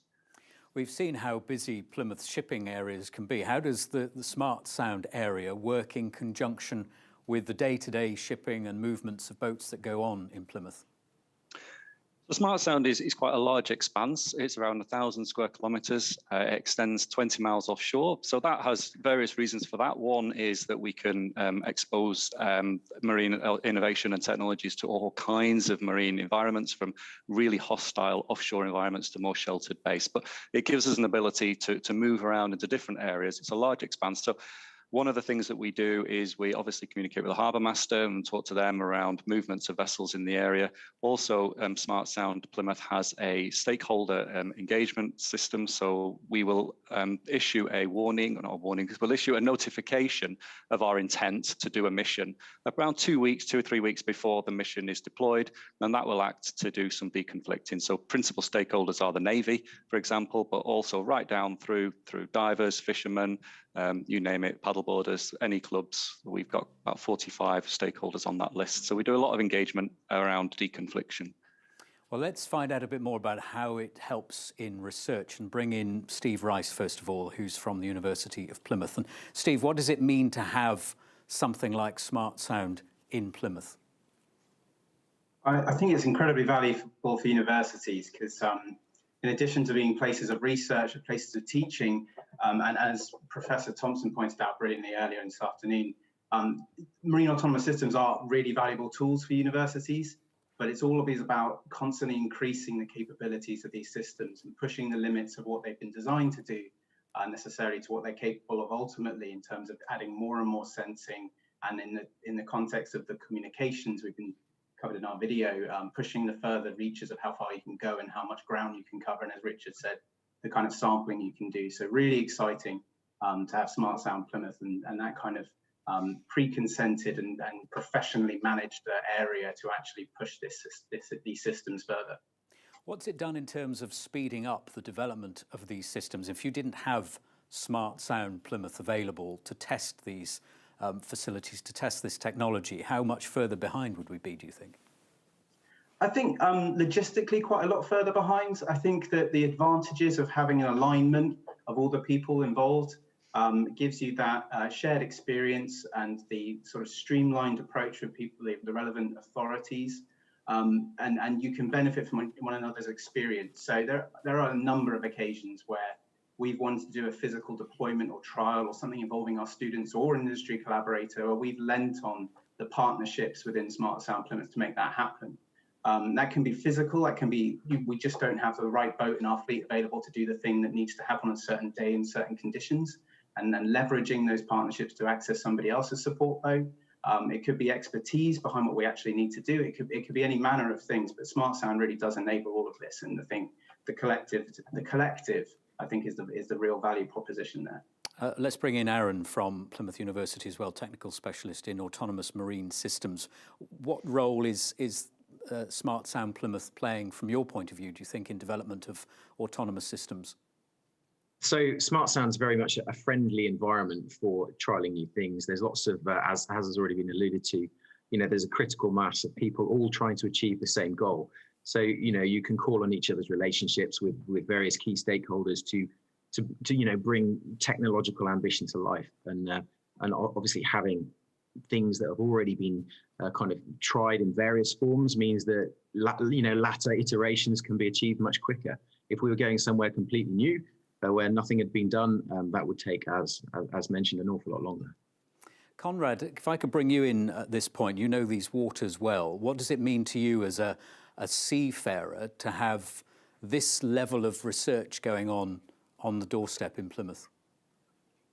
Well, it's very it's fascinating from a number of different levels. From the perspective of the Bounty Project, we're very interested in the sort of the opportunities with electric propulsion and with the 5G network in terms of communication and being able to sort of almost stream and broadcast live through our sort of educational platforms to schools and so on. In the future, that some of that may mean autonomy in terms of the vessels. I mean, we've integrated an electrical system into a 17th century or 18th century vessel here. You can see behind me. So, in the future, just trying to imagine what education might look like with sort of live autonomous type vessels, perhaps navigating in some of the incredible waters that Bligh and Cook and these men were doing 200 years ago. And recounting those stories back to children across the planet would be fantastic. It's been wonderful through the Bounty Project to see that meshing of the most ancient form of technology on the water, sailing, meshed with this modern electric technology. What sort of response is it getting from the young people you're talking to? I think it's incredible from a number of different levels. I mean, first of all, they're being inspired about these incredible historical journeys, which, if you think back 200 years ago, they were really no different from what we're seeing now. In terms of really pioneering new technologies, discovering species and places that were unknown and venturing into areas of sort of unknown. But in terms of really bringing this to life, I mean, we have some incredible milestone events happening in the next 10 years. 200 years ago, in 2031, will be Darwin's voyage. And if we think back to when Darwin left on the Beagle, he was just 22 years old on that particular voyage, along with Robert Fitzroy, from the founder of the Met Office. You know, these people headed off 200 years ago, and we have an opportunity to sort of actually recreate some of these voyages again, but in a very smart, intelligent, and universal way, really. Let me bring in David from Thales at this point, David O'Sullivan. We saw in that film just a moment ago some of the technology that you're trialling within Smart Sound. What does Smart Sound mean to you as a company, having that facility available? It's really quite important to us because one of the key things for us is it puts a process in place for starters. So we know the process, it's developed, and we've got a recognised route to be able to conduct the trials, the notifications there, which actually allows us to achieve with minimum disruptions. So that's really important, and obviously you don't get that type of you don't get that process in all areas where we could potentially be working. I think also the collaboration within Smart Sound is really, really good, and obviously we can access experts basically within this domain, which is really, really important. I think for me going forward in the future, the 5G network is going to be key, because actually it's going to make our trials and test capability far better and far superior. Being able to have the comms network to enable that data back so we can learn quicker and actually work out where things are potentially going wrong quicker, but also rectifying them better and delivering better autonomous systems. So I think that's going to be a key driver going forward, is that comms ability. I just want to bring Tom in at this point from Sonodyne as well, because Tom, all these individual organisations and companies, you're all working in a way towards the same aim. How do you work together within the Plymouth sector? How important is that collaboration across different technologies and different businesses? Well, I think the collaboration and the way that everyone in this room at the moment works together is really important. It's what really cements Plymouth and the Smart Sound sort of facilities as a world-leading sort of outfit. You've got the Future at Sea Technologies Cluster closely aligned with Smart Sound. The city itself has been a lot of investment in the blue economy with Ocean's Gate and Maritime Business Centres set up. That really becomes a kind of centre mass. It brings people to Plymouth. Now, as a commercial sort of enterprise that already has a footprint in Plymouth, what we've noticed over the last couple of years is these relationships with academia and with other commercial companies really cementing, and we're working really closely together to build relationships, to further the technology and really drive this kind of UK-centric business, business and economy through Plymouth. And how would you say it fits into the Plymouth and wider southwest economy? What role is this sector, the marine sector that we've heard so much about today and see some amazing developments in, how important is that to the southwest economy? It's hugely important. I mean, the other main economy in the southwest, as you know, is tourism. But the blue economy is probably the second biggest economy. You know, you've got the big companies like Thales and Babcock situated here in Plymouth. You've got all of this facility. The fact that you've got the access to deep water, open water within a very short transit time from the shore in Plymouth makes it the place to work in the maritime sector. And we really see that. We see that developing. The history, as you've seen in Plymouth, has been steeped in maritime all the way through. And with this initiative, the Smart Sound facility, is just the next step on that history, really. It's going to cement our future as a city. So, James, we've heard there from all of our guests today that the catalyst that Smart Sound is providing for so many businesses and technological developments coming out of Plymouth and the UK. What's the next step for Smart Sound? How is it going to evolve and develop? Yeah, so I think a few people have alluded to the communication system and the platform that we're installing called Smart Sound Connect. So I think that's a real game changer and a step up really in our ability to deliver autonomy trials. Also, I mean, from the point of view of Smart Sound and also Plymouth Marine Laboratory and many others, the aspects of now how we develop that autonomy. We've heard a lot around sort of single platforms today, but really the systems of systems approach. And I think Smart Sound is ideally located, and the facilities we have really are key to be able to do systems integration. So how do we integrate surface autonomy with subsurface autonomy and aerial autonomy to really deliver a fully autonomous system? I think that's the next sort of big thing for Smart Sound, as well as moving from the above water communication system. We also want to install a subsurface, so an underwater communication and positioning system as well, to develop subsurface autonomy. Steve, let's bring you back in from the University of Plymouth and talk a bit more about autonomy and the development of that. I mean, in terms of the stages we're at with that, research stages, how would you describe the progression of autonomy? Where are we at the moment? It's a good question, because there's the pure almost machine learning, intelligent marine-based AI questions that have been discussed quite a lot in today's sessions, excellent sessions. But what's really fascinating at university level is how broad it's gone as an entire concept. So there's been some really interesting questions and challenges that have come out of this for our students across a whole range of disciplines.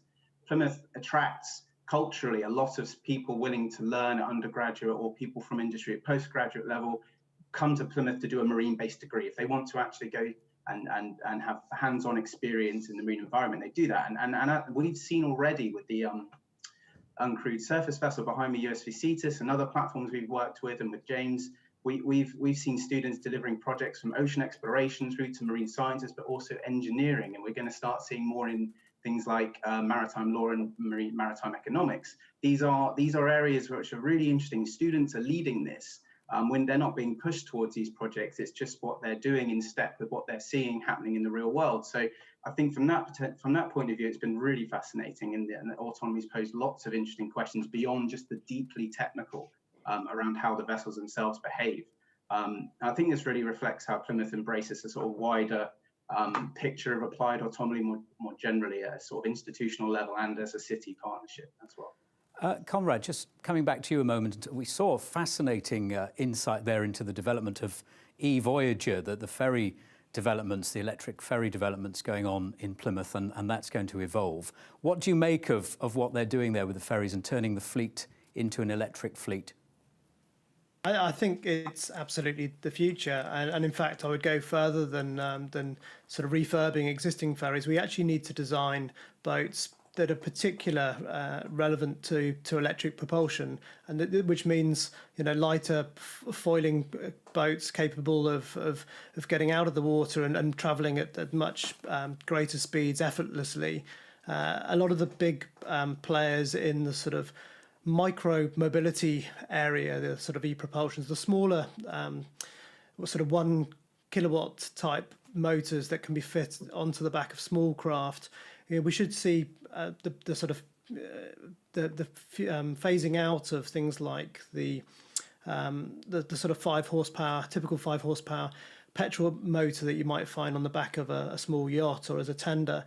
In the next few years, those will disappear, because it makes actually no financial sense to be buying petrol-based outboards when the electric industry is really thriving at this stage. And I think if we can get the infrastructure right around the port with charging systems, then we can actually start to really address the big issues of transportation around Plymouth with a really exciting opportunity.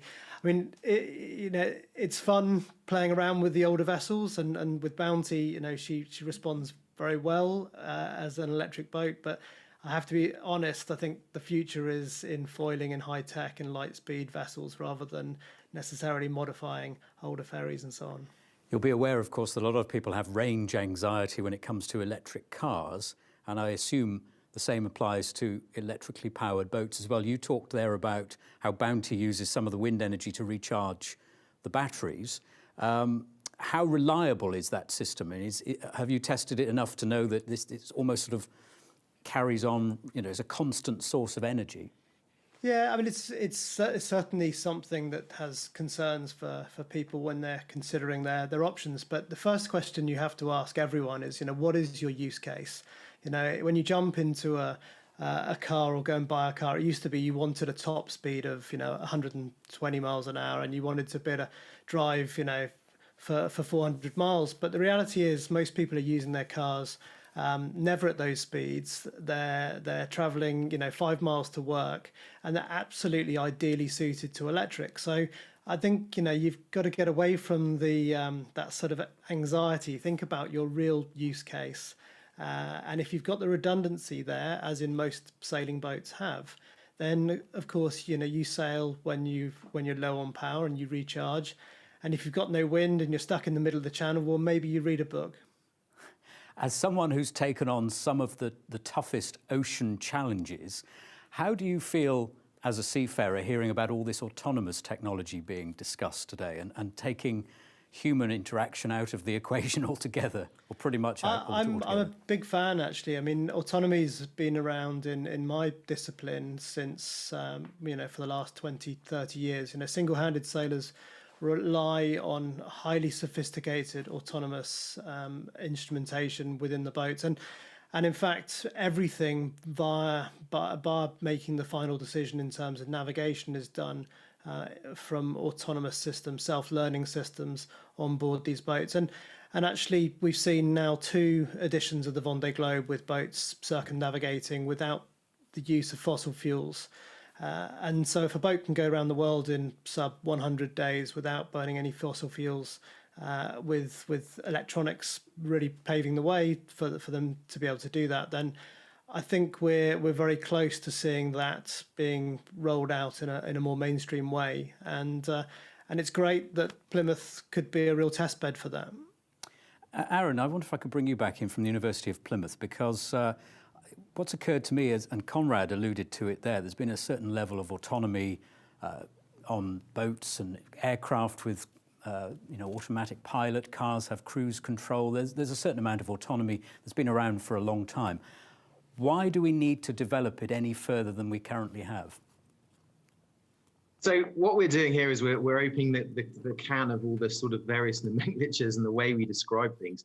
I mean, it's very true that boats have had autopilots for a long, long time. Often when we use the term autonomy, we tend to mean uncrewed, but the problem is that might not always be the case. So not all autonomous vessels are uncrewed, and not all uncrewed vessels are autonomous. And so effectively what we're doing is we're widening the remit of possibility. So as Conrad rightly said, you have systems that drive boats with people on them. We're looking at systems that have no people on them. We're looking at systems that have no people on them and have some degree of decision making themselves, and systems that have no people on them and are completely controlled robotically. We're also looking at systems that have people on them, but are also, controllable in a hybrid way, in a multitude of different ways. So like Thales, for example, as your other guest there could describe in detail, their systems are able to be crewed or uncrewed, can be controlled from the shore or from the actual bridge. And it's about giving that real smorgasbord of flexibility, which is going to empower the industry, that I think is what we're aiming for. Let's bring David back in on that from Thales's point of view. How important is it to have that mix, a sort of ability to have that flexibility of full autonomy or part autonomy? I think it is important, and as well, listening to our customers, they vary. People want to embrace full autonomy, and then there is the hybrid model as well with manned crews.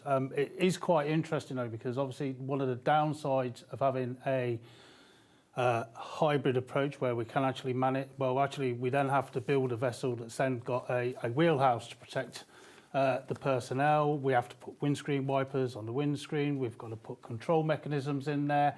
And actually, what it does do is actually drive cost into the solution. Crew accommodation, I guess. Yeah, so it's all of these other factors as well. So eventually, I can envisage potentially a full embracement of full autonomy because of the cost drivers with it. And it's probably dependent on the complexity and actually what mission objectives you're trying to achieve as well. And I think going back to my presentation earlier, I think we've got to go on the trust journey first. So really, and one of the benefits of having the hybrid approaches is that we can go nicely on that trust to gain that trust. But I do think it's interesting times. I think maritime autonomy is in probably a far better position than what we're seeing in the land domain, where we're looking at autonomous vehicles. We've all seen, I mentioned it earlier on today, the problems. All it takes is one single incident with one of the Uber cars, and then literally it sort of brings things to a grinding halt. So actually taking this hybrid approach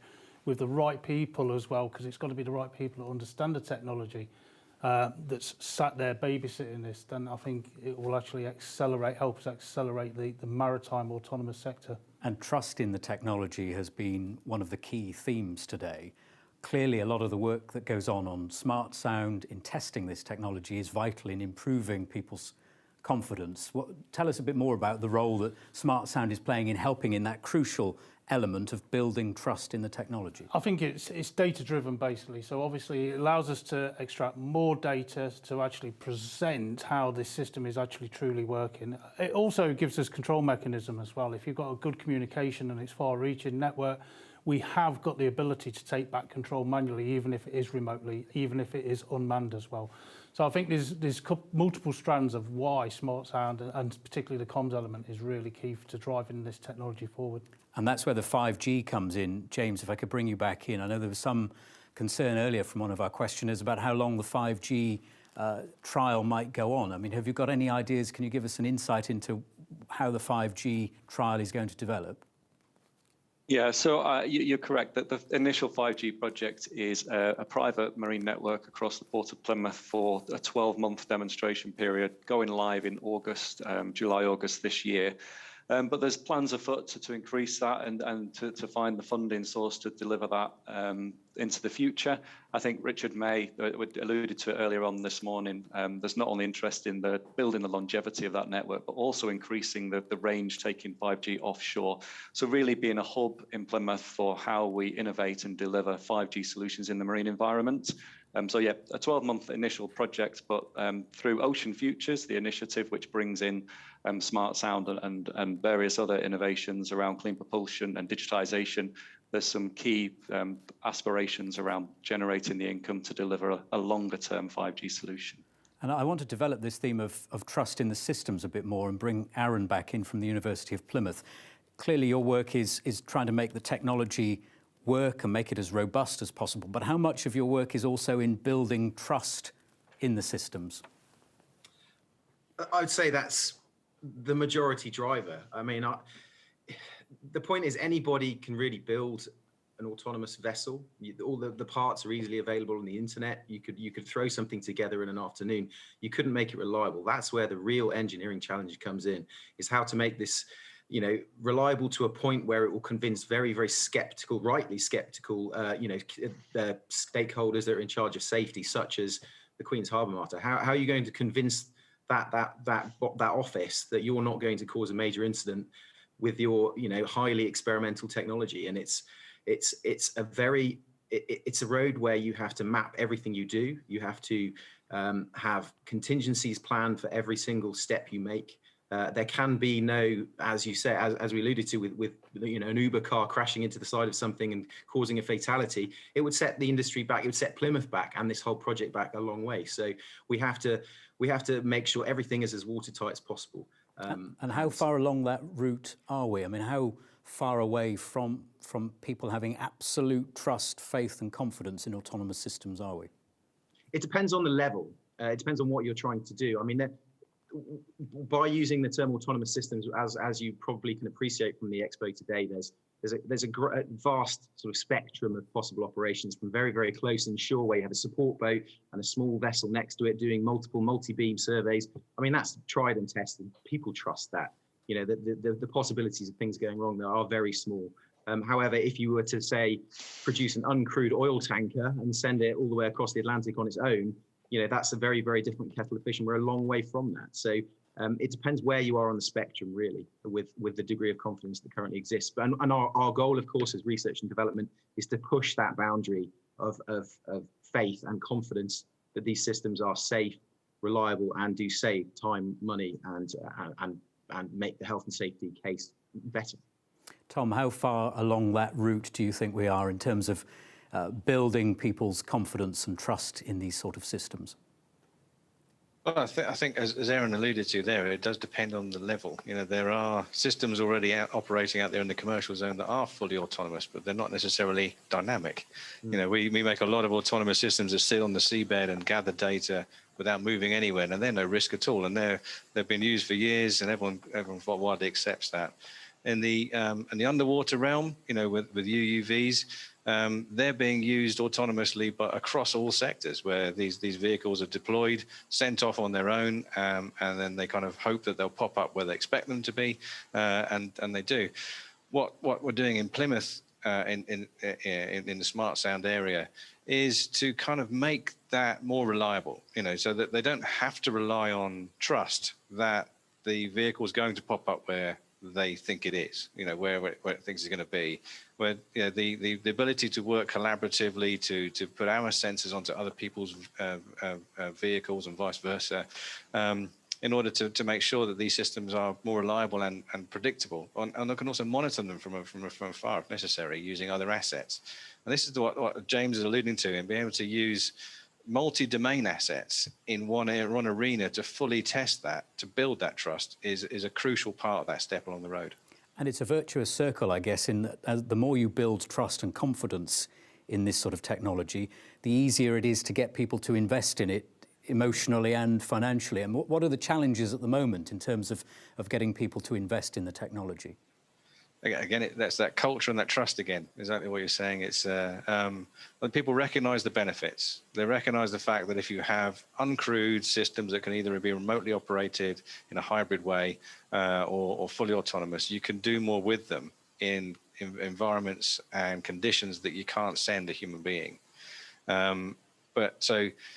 The commercial side of things, and also increasingly the defense side of things, recognize the opportunities that these type of platforms offer.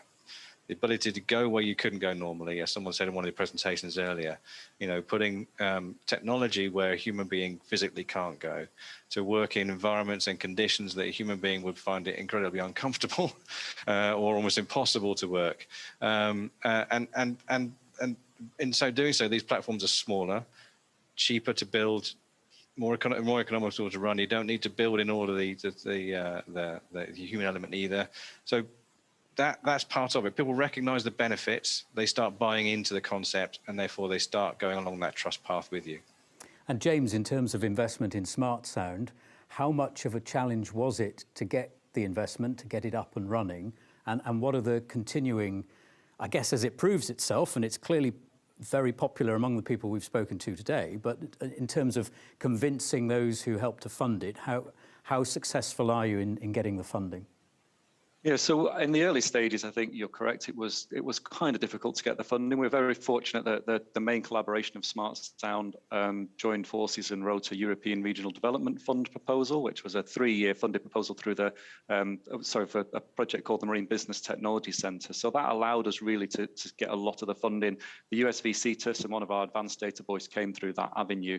And then over that period, that's allowed us to generate the support. And the support is significant. When we go to investors, to show the level of support and use for smart sound and the real ability and game-changing ability it brings to marine innovation autonomy really enables us to convince those investors. So recently we go through a whole spectrum. The Smart Sound Connect is funded through the local enterprise partnership, and some of our new facilities are funded through the Natural Environmental Research Council, interested in scientific exploitation of marine autonomy. And going back to something that you were just talking briefly to with Tom and around investment and the potential for marine autonomy, I think one of the game changers that has been discussed a little bit today is around our abilities in net zero.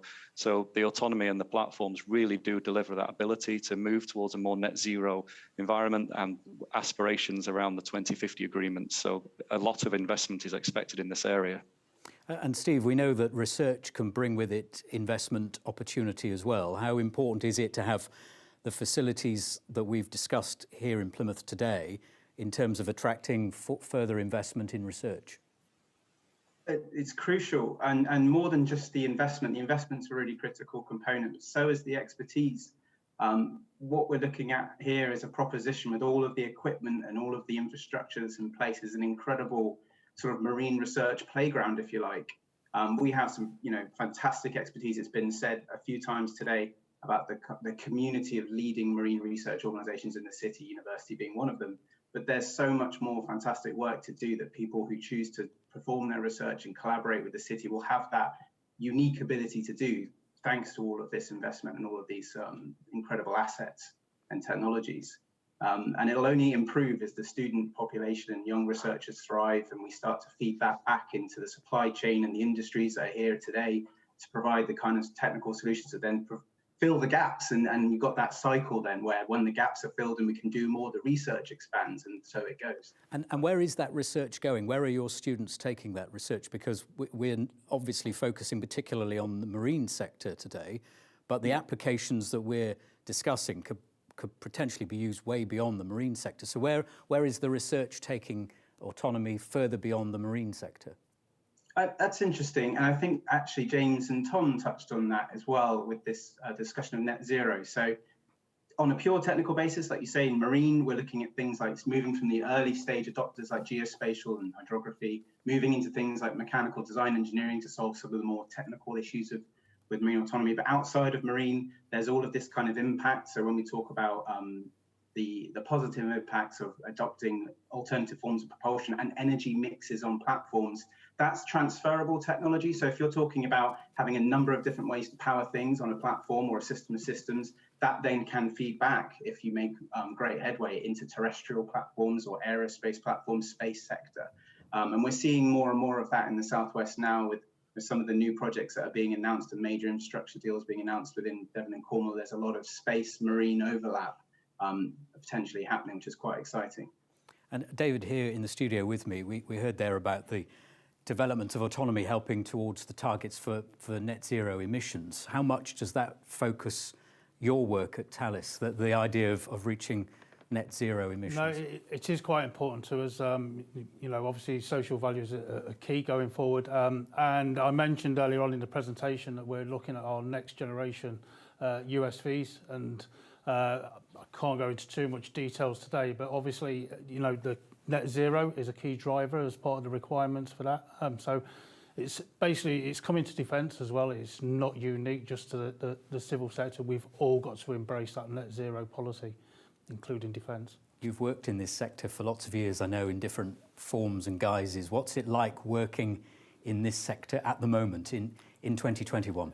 It is very, very exciting because obviously for me, being a traditional platform-based person, to be actually able to see taking the human risk, being able to, rather than put a traditional platform into a minefield, put an unmanned asset into a platform, but more importantly, those unmanned assets and these payloads are actually achieving better output than the manned platform for less. So there's less personnel involved, there's less cost, and we're actually getting better results. So it's quite exciting, and this is only the start of the journey as well. And I think that's the important part, and it's accelerating rapidly. Let me put that question to all of our other guests as well. Conrad Humphreys, first of all, what's it like being part of the maritime industry, this sector, in 2021 in Plymouth?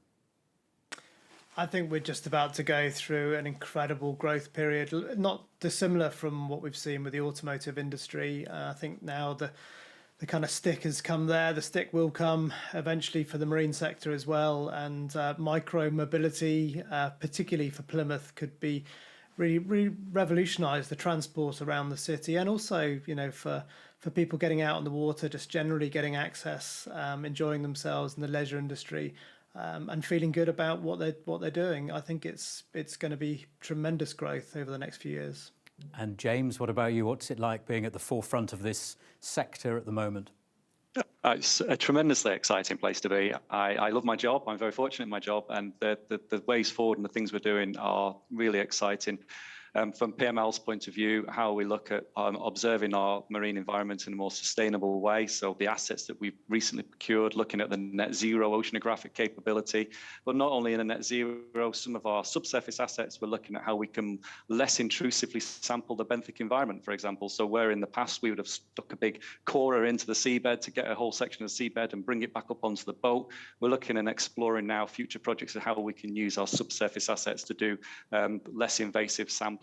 And then how we bring the data set. So for us, autonomy opens up a whole new avenue in the size and the frequency of our data. So whereas before we'd send a vessel out and take a suite of data, now we have data 24 hours a day, 7 days a week, the game-changing data.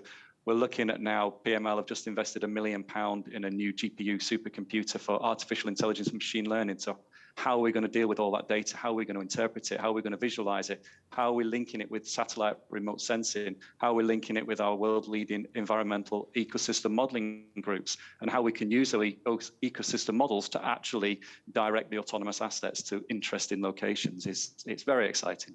And Tom, as someone, a business that's been part of this sector for quite some time now, how does it feel for you personally to be involved in this kind of technology in 2021?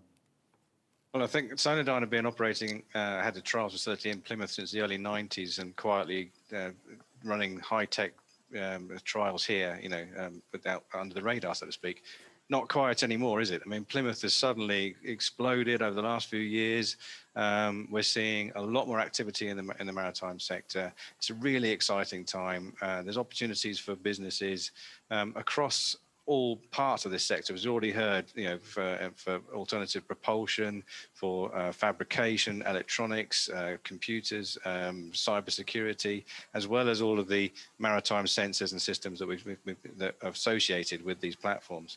So we see it as a great opportunity to collaborate, work with more people, and further cement these really good relationships that we've built here in the city for everyone's benefit.